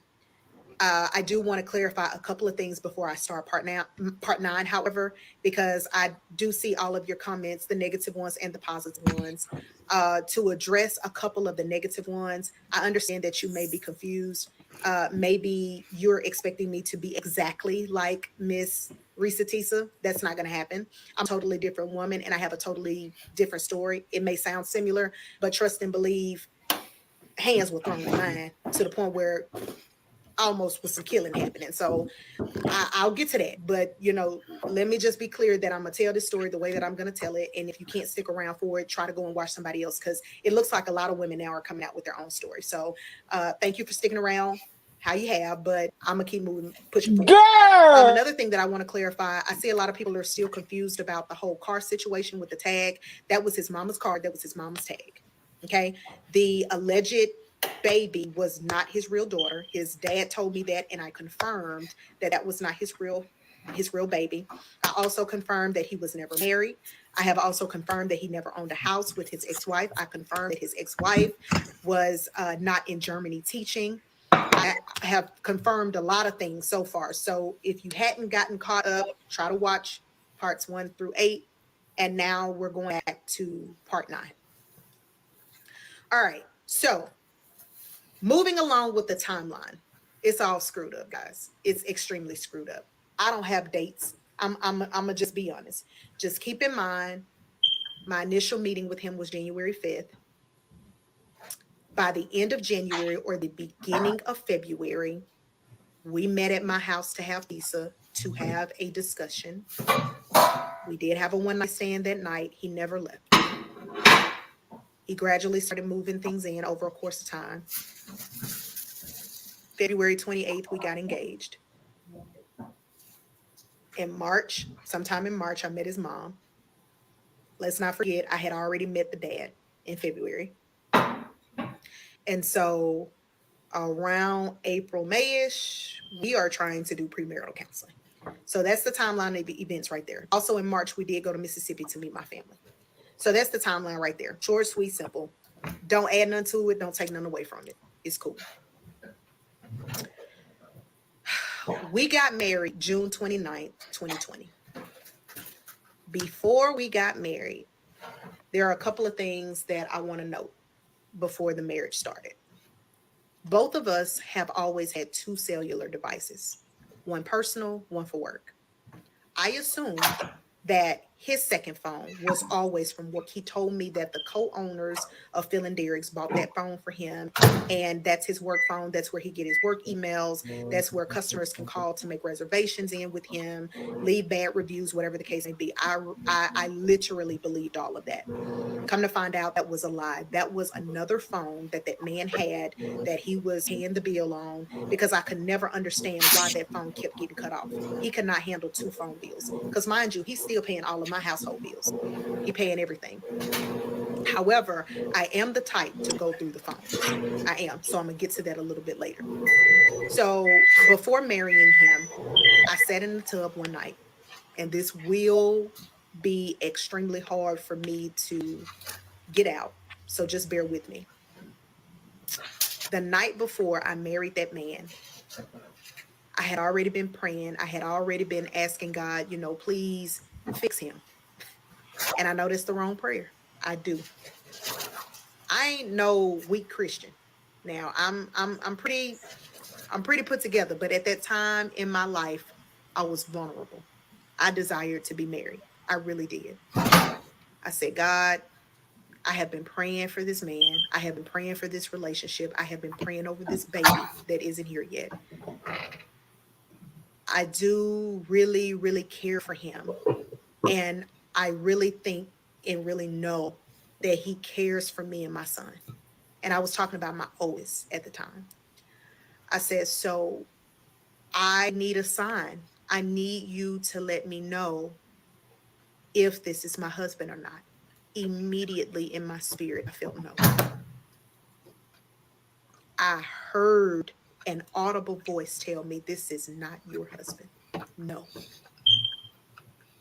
My mom was in town.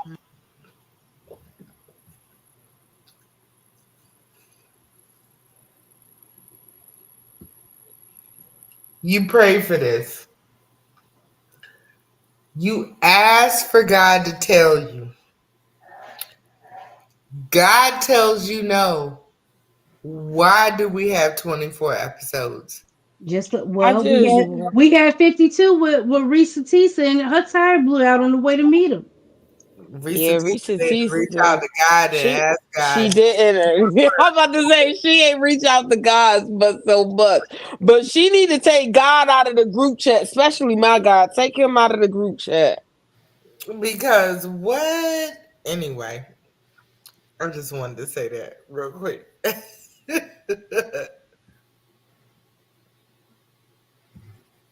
My mom and my sister, they were at the house with me, and I never told them this. But God told me no. He told me no. And that next day, I still went along with it. And the sign that God gave me after telling me no was him coming home, and we had a disagreement about something. And he looked at me and he said, you ain't got to marry me if you don't want to. There should have been my chance there to say, you know what? Matter of fact, I'm probably not. We can go ahead and call all this shit off. I was the one that paid for the ceremony at the judge's office, because we didn't get married at a courthouse. We got married at a law firm. Y'all know. Thirst. Why are you paying for everything? Yeah, especially paying to marry me. You just said that he was paying for everything. Which is it? Thirst.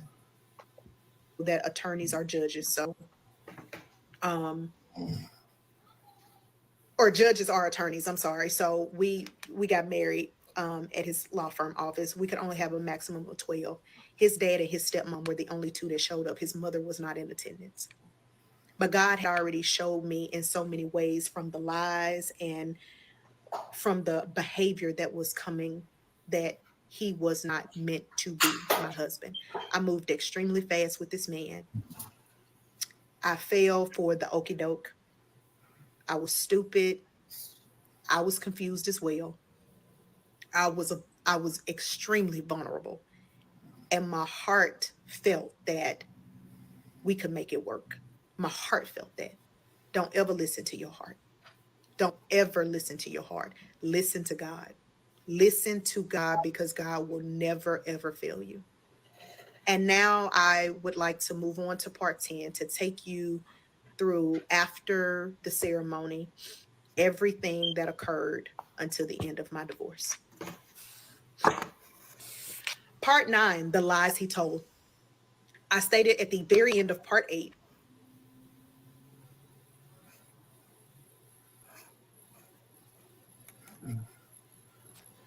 Part 10, the lies he told. So, right after the ceremony, we go to this restaurant in the Woodlands. It was a seafood restaurant. We got married on a Sunday, and my mom and my sister, they had to fly back out.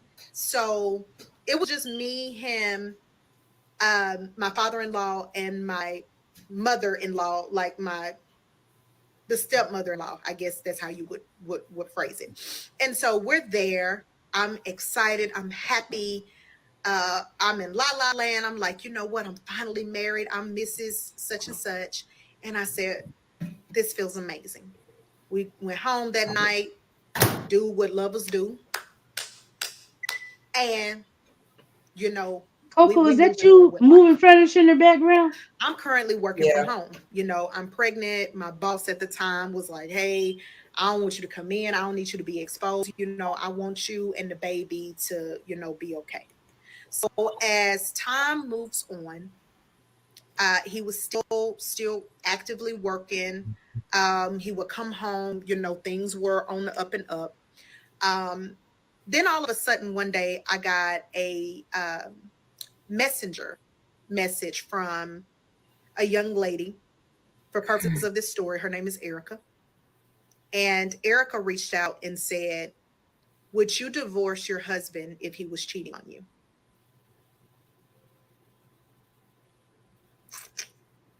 And she just kept typing, like kept hitting, and it went to my message request, so I didn't initially see it at first. And so she was like, I really need you to contact me. I need you to hit me up. Is there any way that I can get your number? She just going. And I'm like, man, who is this woman? Who is this? So by the time I get to like her Facebook page or whatever, I get her full name, and I ask Jared, I say, Jared, do you know this woman? He tells me, yeah, that's a stalker bitch. I said, a stalker bitch? He said, yeah, man. I was fucking with that girl for a little minute, man, and she just downright crazy. She done hit up every woman that I done been with since her. Don't pay her no mind, yada, yada, yada. I said, okay. And I said, so how she get my information? Because you got her blocked. He told me she was blocked on everything. He said, man, I don't know. She probably went to my daddy page, seen your name, because his daddy did post pictures nonstop of me. Always posted pictures of us together, posted pictures of our marriage, posted pictures So you of wanted me the when I would daddy. post pictures. He would repost the pictures. Just, I mean, was my dog for real. Still to this day, my nigga. And so I said, okay, that's kind of strange. So I responded back to her, being the woman that I am, coming Who's woman to snoring? woman. Hey, sis, I'm Mrs. Such and Such, Mrs. MRS, period. Being the biggest dumb bitch in the world. I said, I know my motherfucking man. He go to work, he come home. He ain't, you know, I already know that you a stalker. I know this, then the third. And so I blocked him. This woman did try reaching out to me on Instagram later on, you know, in the story, all of that type of stuff. And I am going to get back to her. So something led me to start going through his devices. He did have 2 phones, one personal, one work phone. So I would always go through his phone when he was asleep. The reason I started going through his phone was because the phones would start vibrating in the middle of the night. Who calling you at 3 o'clock? Who calling you at 3?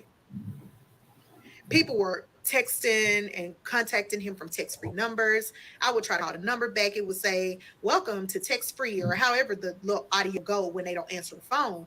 So I'm like, all right, that's strange. Who are all these numbers, these random numbers? I had no idea who these people were. And at the time, I didn't even know if it was multiple people. I just thought that it might have been the crazy woman that he claimed was a stalker bitch. Come to find out, that wasn't the case at all. It wasn't the case.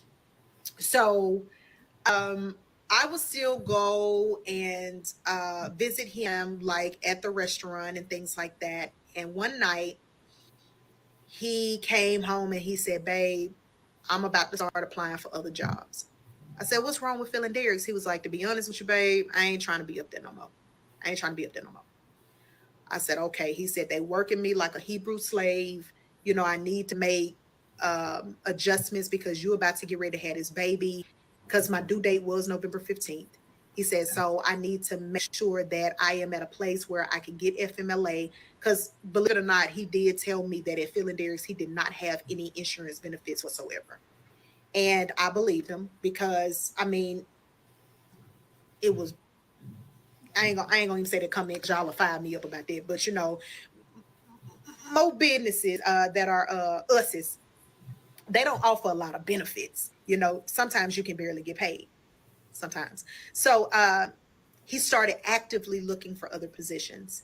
He finally landed at Fish City Grill in Sugar Land, Texas. We at the time lived on the border of Cypress, Texas. So Sugar Land is a hike. It ain't that bad, but it ain't down the street either. Phil Derricks went down the street either, but you know. All right. And so he says, babe, I got an interview. They're going to be paying me, I want to say that man told me they were going to be paying him $65,000 a year. It was going to come with benefits, insurance, FMLA. So it worked out perfect. I said, okay, babe, that's perfect. He said, so when this lease is up here, I will commute right now, which he did. He commuted for a good 4 or 5 months.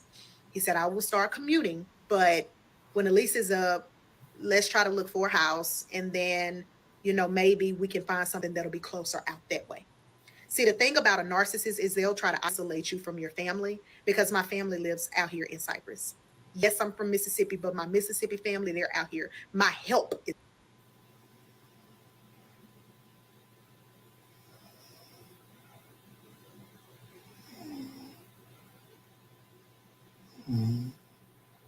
Coco, is that you sleep? Who sleep?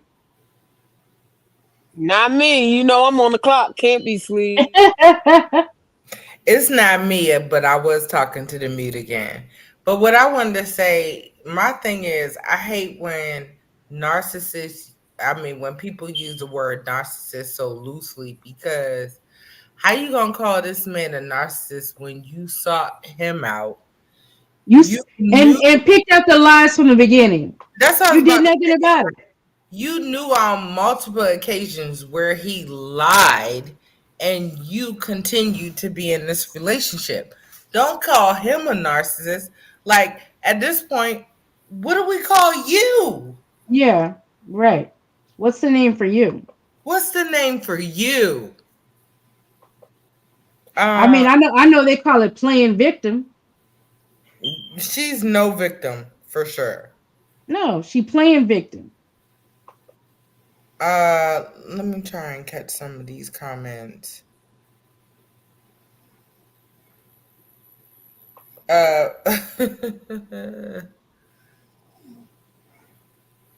Oh, somebody said, Coco, we want some food. I got some for y'all. I'm heating it up. I got wings and shrimp, egg foo young. Y'all want some? I got you. She's probably crazy.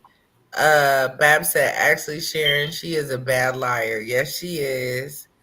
Babs also said, God said he get in his mess. Whatever that meant. Bab said she thinks she is going to get a $300,000 check. Not Like Reese Tisa. Shit. Linda said Coco needing a snack after being in the lab. Hey. Bab said yes, Joni. She is that. Bab said heavy.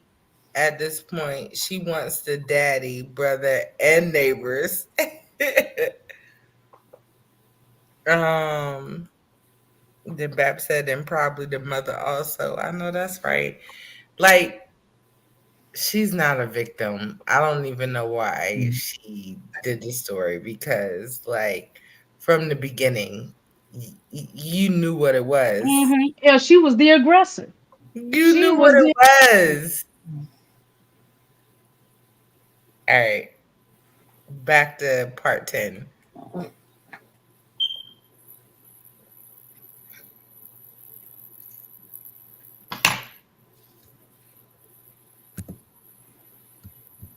Help is out here. I said, okay, babe, we married. So, I'm like, all right, I'm going to support you. We going to do such and such. So he starts working at Fish City Grill. When he starts working at Fish City Grill, one beautiful day in October, I am headed out for not only a nail appointment, but I am headed out for to vote. It was voting time. I don't even know who I was going to vote for, but I was going to vote.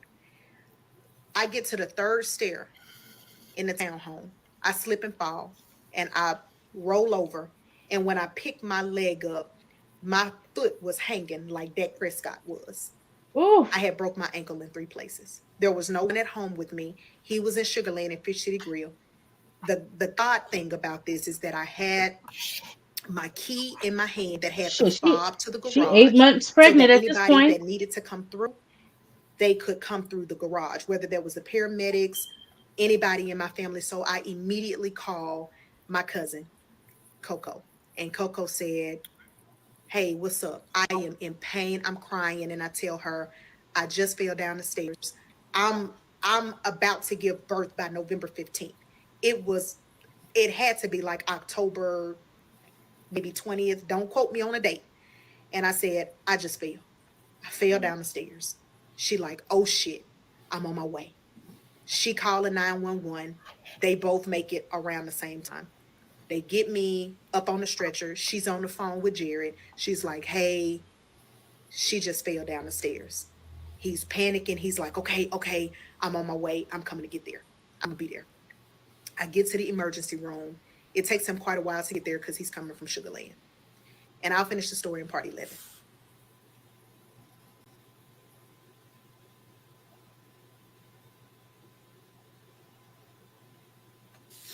Part 11, the lies he told. So he makes it to the hospital. He has relieved Coco. She's headed out. I believe she had to go to work that day, but we truly appreciated her coming through. Shout out to you, Coco. He gets on the phone. He calls my parents. He calls my job. He lets everybody know what has happened. And he's there. He's present. At that time, he was the husband that I needed him to be. It came back that I had broke my ankle in 3 different places. I knew, all of us knew that surgery was going to have to happen. Surgery had to happen before I had the baby. This happened mid-October, and I was scheduled to give birth on November 15th. I don't do C-sections, guys, so, and that might be a little TMI, but I did not know that I wasn't going to make it November 15th. First baby, I made it full term. I actually had him a week late. So with this baby, it was different. I went into my provider. They let me know, hey, we're going to have surgery scheduled. I think I fell like on a Tuesday, and surgery was either, I think surgery was that following Tuesday, like the next Tuesday. So I was in a splint at home for a while. I went to the hospital. I had the surgery. He was there when I woke up. He made sure everybody knew that I was fine. And we went home. Now, I lived on in a townhouse, so everything was on the second floor. Where things started getting shaky for me, and when I noticed that this probably wasn't going to be a nice ride moving forward because I was immobile, I could not make it up the stairs. I was a lot bigger than him at the time, and there was no way that he could carry me up the stairs. So, guys, I had to use my arm strength to get up the stairs, one stair at a time, pulling myself with my upper body strength. It was hurtful, it was painful because I was pregnant. Why she didn't call He still 911 again? continued to go to work. He never stayed at home with me.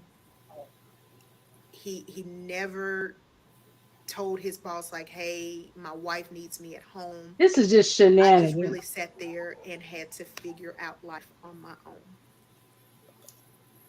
I still had to go to my appointments at the doctor.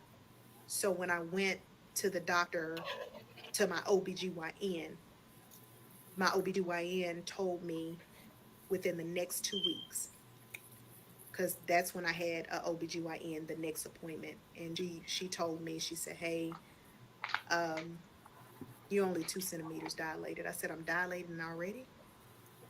I said, "The baby ain't due though till like November 15th." She was like, "Yeah, well, you 2 centimeters dilated." She said, "But I'm gonna tell you right now, you gonna have these Braxton Hicks. So just, deal with it. I mean, I know that you in pain because of your ankle, but it is what it is." And during this time I had a knee school. So I was like, all right, I'm gonna deal with it. And so I'm still inching myself up the stairs every now and again. I went to the doctor on a Wednesday. That night at 11 o'clock, my water broke. I was about to get ready to have that baby. He Mm-mm-mm. took it home. And the way that he handled it, it broke my heart. He was in more of a panic and an attitude than I could ever be. I was so calm. I called my grandma, I called my mom, and I said, "Y'all, my water just broke. I'm about to get ready to have this baby." They said, "And you can't walk?" I said, "I can't walk. I can't get down the stairs." Called the ambulance. Four of the most gracious men came and they said, "We're not going to drop you. We got you." I was so scared. I had so much anxiety because I had already had anxiety from falling down the stairs and taken down on the stretcher, pregnant, water broke, my husband all over the place. It was a lot. I didn't even have my bag to go to the hospital. So I make it to the hospital. During COVID, there were certain restrictions. There was no way that it took my husband 4 hours to get to me while I was sitting in the room by myself going through those things. I have no idea what that man was before. No idea. I sat in the room and it was like an emergency room. So I sat there by myself having those contractions. They could not give me anything. They could not give me anything because I was on blood thinners. I did not have an epidural. I had that baby just natural. And I suffered through all of those things. All of those things. They finally put me in a room. There was no doctor in the room, but there was a nurse in the room and a nurse that was in training in the room.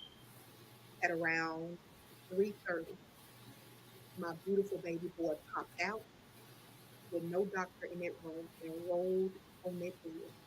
And he was at the bottom of the bed to touch it. And as soon as he caught that baby, he fell out. Fell out. And so I'm crying. I'm trying to, get myself together because now everybody rushing in the room, doctors coming in, everybody, they like, "Oh my God, oh my God." So they're putting the baby under the light or whatever that is to the right. And they come to me and they said, "Ma'am, you're." Wait, I need to make sure y'all can hear me. Yeah.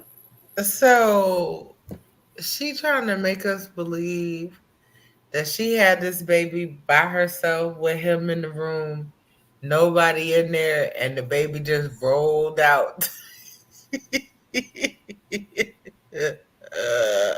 There was no nurse, no doctor, No epidural, no nothing. The baby just rolled out. Did you hear what she said? Y'all heard her. Hello, am I here by myself? Are you not? What you said, Coco? What you said? Look, and I'm talking on mute. I said Me yes, and too. I I thought I gotta was on. I gotta go on these TikToks so I can see some of these comments. Because the baby just rolled. No, the baby did not just. Okay. Okay, Jillian. This is so hard to believe. Like her story is just not storying. Your husband is going to be okay. And I looked and I said, what you mean my husband going to be okay? They said he fell out. I had no idea that none of this had happened. I said, what you mean he had fell out? Do y'all know when that bitch came back in that room, he looked at me and he said, I can't even look at you right now because I saw you with all of your insides hanging out of your body. And that disgusts me. Oh, God. That disgusts me. And after hearing him say that, my whole Now that's harsh. one of the most beautiful times of my life was a complete joke and a complete insult at that point. That man got on that couch to the left of my bed and he slept for the rest of the night. And I sat up and I looked at that beautiful baby. And I knew then that this marriage was not going to last longer at all. Because how could you say that to me after having your first baby? How could you say that to somebody? You gagging, you making the same, doing that while telling me. That's the most fucked up thing that you could tell a mother that just could have lost her life for bringing life. How could you do that? I'm on a knee scooter still. My ankle, messed up. He left that next morning and he went to work. I was there by myself with the nurses. And I knew that I was in good hands because I was at the hospital. You always in good hands when you're at the hospital. But shout out to those nurses because they helped me. I appreciate that. So he would come back after he got off of work and everything, but it wasn't the same because he told me prior that he had FMLA. Then part 11, the lies he told. So he makes it to the hospital. He has relieved Coco. She's headed out. She not making us feel bad about the dad. Child, at this point, she the dead side piece. I'm just saying. Like, Okay, y'all, excuse me I'm for not looking feeling real sorry rough for this her. day, but whatever. I'm just not. What was this, episode 12? That was Risa Tisa. What was she about to say? Intermission. I'm just not feeling sorry for her. At this point. Like, if anything, I'm feeling sorry for him. But let's go on. Go. Part 12, the lies he told. So I contacted the job, the manager at his job, and they did not know that I had the baby. They told me that, hey, we will allow him to have as much time as he needs off, but he would need to let us know this type of information because he hasn't said anything. We knew that you were expecting. We just didn't know that you had already had the baby. I said, okay. He said he did tell us about the ankle, but he never told us anything about you having the baby. But congratulations. I said, thank you so much. He got upset with me for calling his boss. Why would you do that? Why would you call up there? I need this job. I said, what is the problem? Like, you have FMLA. Why didn't you submit the paperwork? He went all around the world about, I did submit it. And, they told me that I hadn't been there long enough to get it, yada, yada, yada. But they told me that I could use my PTO days. Now, I do know that sometimes you do have to be on a job for a little minute before you can do FMLA. Now, I don't know about restaurant jobs, but I know in corporate America, you can't just get a job there and be 7 months pregnant and then expect for them to give you FMLA in 2 months. It really don't work that way. And if your job do it, don't knock mine, because mine don't do that. But anyway, so I believe that. I was like, okay, no problem. So I get out of the hospital. We get home. It should not be a surprise that he never did get up with the baby at night. I slept on the couch. When I slept on the couch, I would get up with my knee scooter when the baby cried. I would go to my little baby breezer, make him a bottle, give him the bottle, burp him, go back to sleep.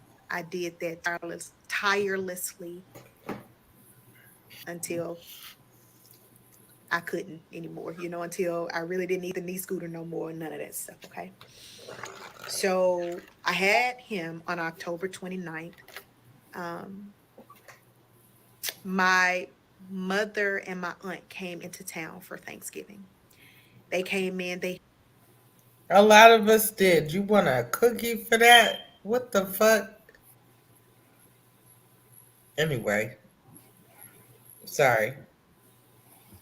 helped me. They did laundry. They did, running errands for me. Like if I needed something, they just really came through in the clutch.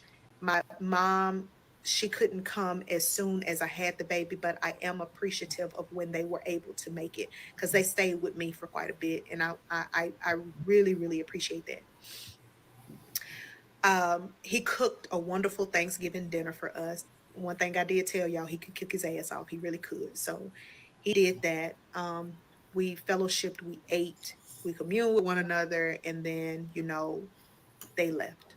When they left, I pretty much was stuck, because I said, shit, my help gone now, because he was still getting up, he was still going to work, still getting up, still going to work. My sister ended up coming in town.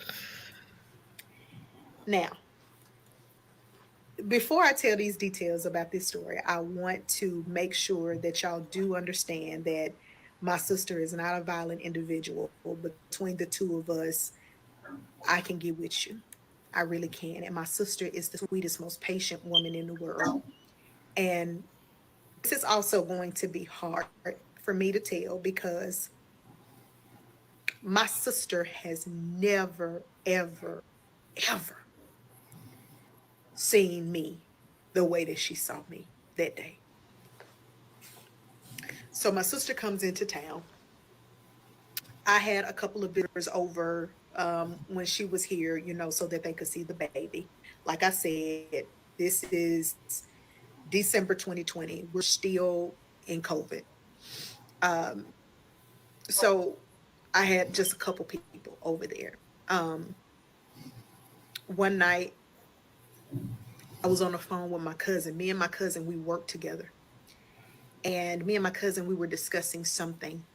And I am a big, big motivator, like encourager.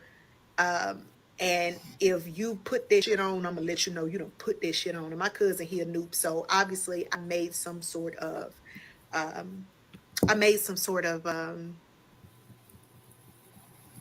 I can't get my words together today, y'all. I am so sorry. I'm so sorry.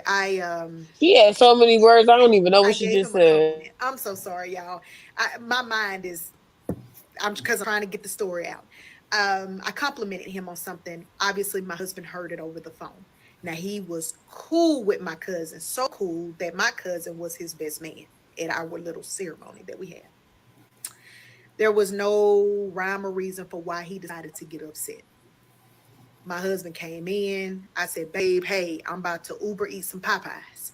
What you want from Popeyes? He was like, give me a minute. I'm going to let you know. I'm still on the phone with my cousin.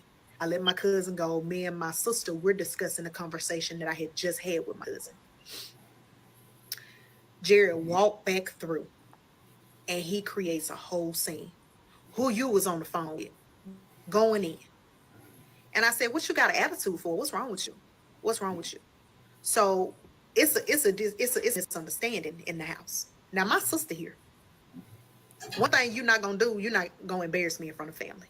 If there's an issue, let's go to the room, let's talk about it. Don't act no fool in front of my sister because you'll get a slap, you know, when it come down to my folks. Don't do that. So I look at him and I say, man, what the fuck wrong with this man? What is going on? So I look at my sister look at me, and I said, I don't know what's wrong with him. He stormed out the door, he got his book bag on, I'm leaving. I said, so where you going? I need some space. You need fucking space.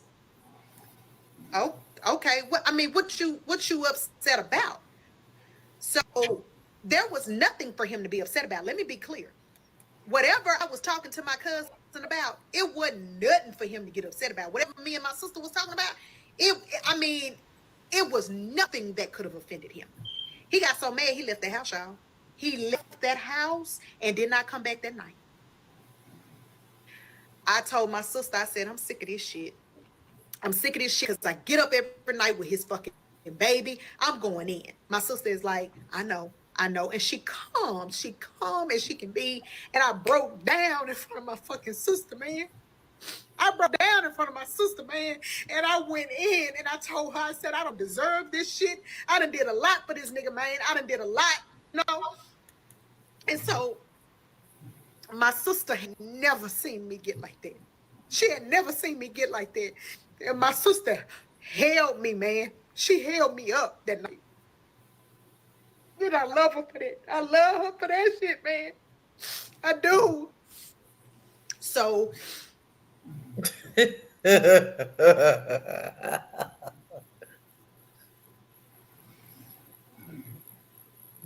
Really? Y'all not laughing? I'm laughing how she went full Negro. Man, I don't deserve this, man. This shit kind of funny. I'm sorry. Okay. Hey, Sure, they said fake ass tears.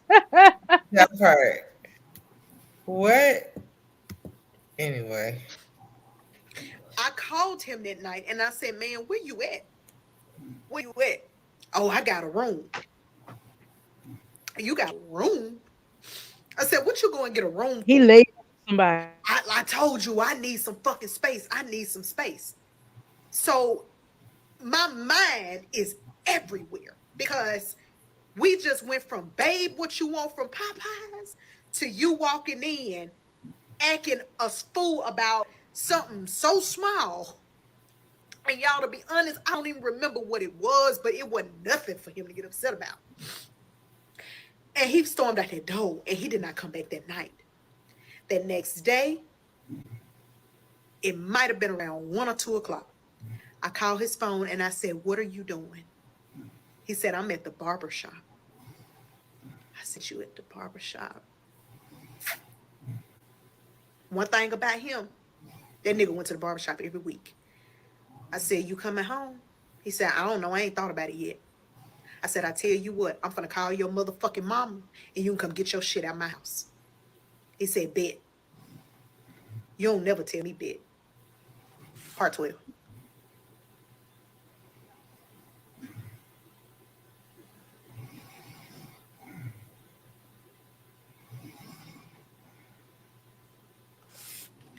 Part 12, the lies he told. So I contacted the job, the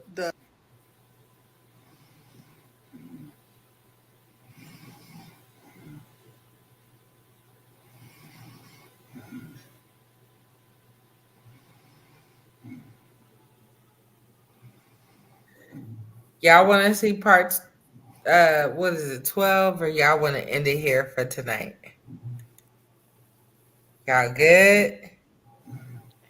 I can go as long as you can go. It's Friday night. Okay. Yeah, me too. I could go as long as you can go. This shit is so weak. I would have been got rid of that nigga. So it's just like, are you serious? But anyway. Okay, Jillian. Let's go to 13.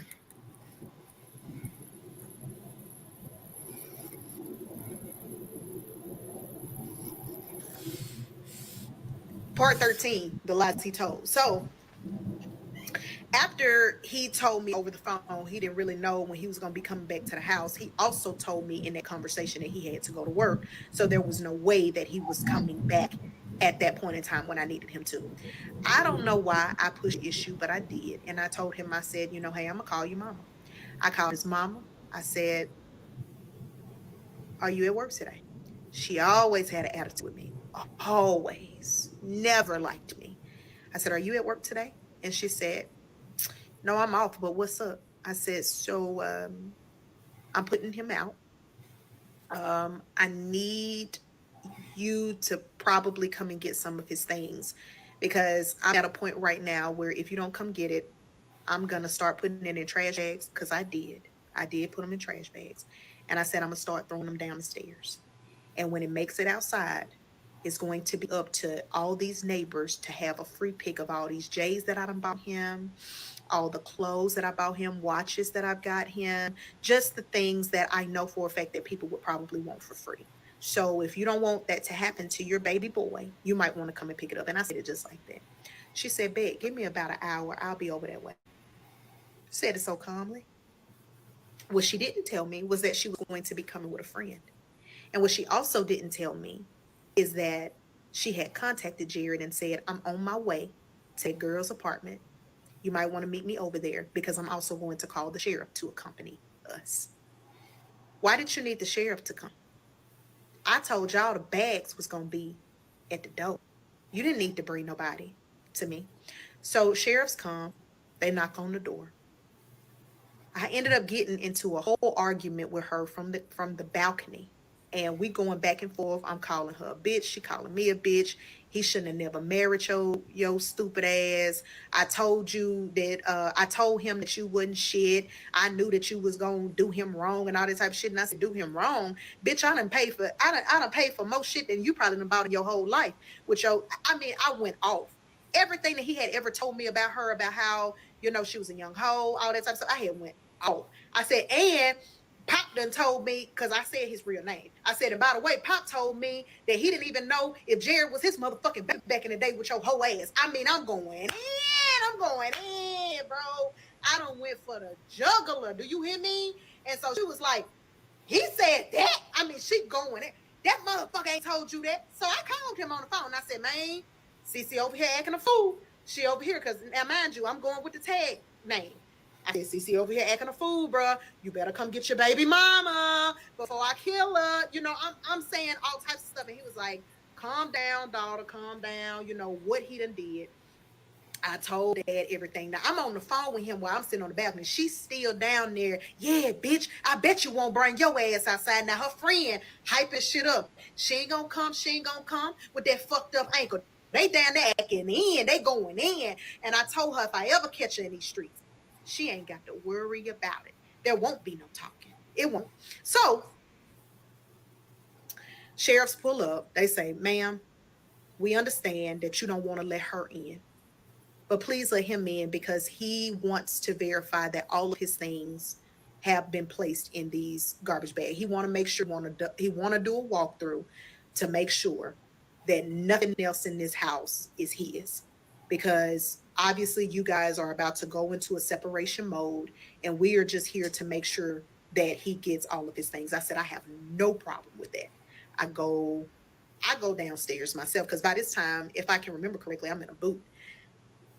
This was in December now. So I go downstairs and I let the sheriff in and I let him in. And I slammed the door in the mama face. She, let me at that bitch. Acting a fool outside. Do you know that bitch had the audacity to get on top of my government car and start twerking? And her friend recorded it. Why would you do that? Just stupid. So he comes in. He goes through. And he said, I believe I got everything. He did take like something that was in the bathroom. It might have been like a bag that had like a cologne or something in it. But he pretty much took everything out of it. And then they left. And that was it. He did not say anything to me about the baby. The baby was actually in the home. He didn't kiss the baby. He didn't say, bye, son. None of that shit. Now, it's important to note, too, that when our baby came, he never really cared for our baby, but he always, always, always, and to this day, he still claims my oldest as his boy. He always cared about my oldest, always. And he never really showed that type of love to the baby. I didn't pay attention to that red flag either. The reason that I felt like he really didn't pay attention to his own baby is because the baby looked exactly like him. I believe our baby just it's a reflection of him. The baby looks exactly like him. I believe that's why. I could be wrong, but I don't know. I'm not in his head. So he leaves. We don't talk for a couple of days. I told my sister, I was like, I don't know how I'm gonna do this. I don't know how I'm gonna do this. I'm not gonna lie. Like, I didn't get married to divorce. None of us do. But I fucked up. I did. I told her, I said, I fucked up and I don't know how to make it right. And she was encouraging. She was motivation for me. And she told me, she said, it's gonna be all right. It all worked out in the end. It all worked out in the end. And she did not lie. Because it does. That was more excuse for her to make excuses for him. What? Yeah, that's just. It's like after all that, you still want to be with this man? You need somebody to convince you? Yeah, and look who you're clinging on to. She's That's who you want complicit. to cling on to him. She's complicit for the fuckery. I'm sorry to say Mm-hmm. it. But nobody's gonna feel sorry for you. I No, don't even know why we're listening to the story because it's kind of dumb. But look, we can stop at any time. Cause cause already like this is anticlimactic once again yeah. because yeah. The other story was at least it had cliffhangers, and I don't know. I, I don't know what to say about this, but like I know how Candace feels. I need more of y'all to chime in. Like, if y'all want to hear some more of this, like I'll keep. No, I don't. I don't want to hear no more. I was trying to be a goddamn team player. Y'all act like y'all want my input, so I'm about to give y'all my input. I don't want to hear this lady at the hell all. Doing this shit. Like, I'm not feeling it.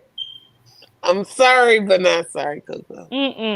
Don't be sorry. Like, I'm up here in Bangers chat, motherfucker, messing with them on the panel, making fun of them because they don't Who got over nothing there? going on. this is some They don't- bullshit. Like, let's keep it real. It is. She a this- big ass, fat ass liar. Like, this is some bullshit. Like, I can't even. And it sounds made up. It sounds Mhm. made up. Like you sat there and made up that story. Yes, Like, you watched Risa Tisa and was like, "Ooh, she making so much money. I'm gonna try to do it too." Yes. Right. Yes. And it. Oh, let me try with another COVID story. And no, Mhm. it's not working. I'm sorry. It's not. But we tried. It was We great. tried. We gave it the old college try. Yeah, I'm good. I love y'all. We Good night. Good night. Yeah, we're gonna go back. Oh, this is We're the going end of it. Yeah, Yeah, we're we're going to done. go see. What? We're done Yeah, with this we ain't playing. crap. What We ain't playing with that lady no more. Well, thank you, Jesus. Look at somebody in the comments. This is the Listen. ghetto version of I love it. Look, If you like this video, don't forget to like, comment, and subscribe. See you next time.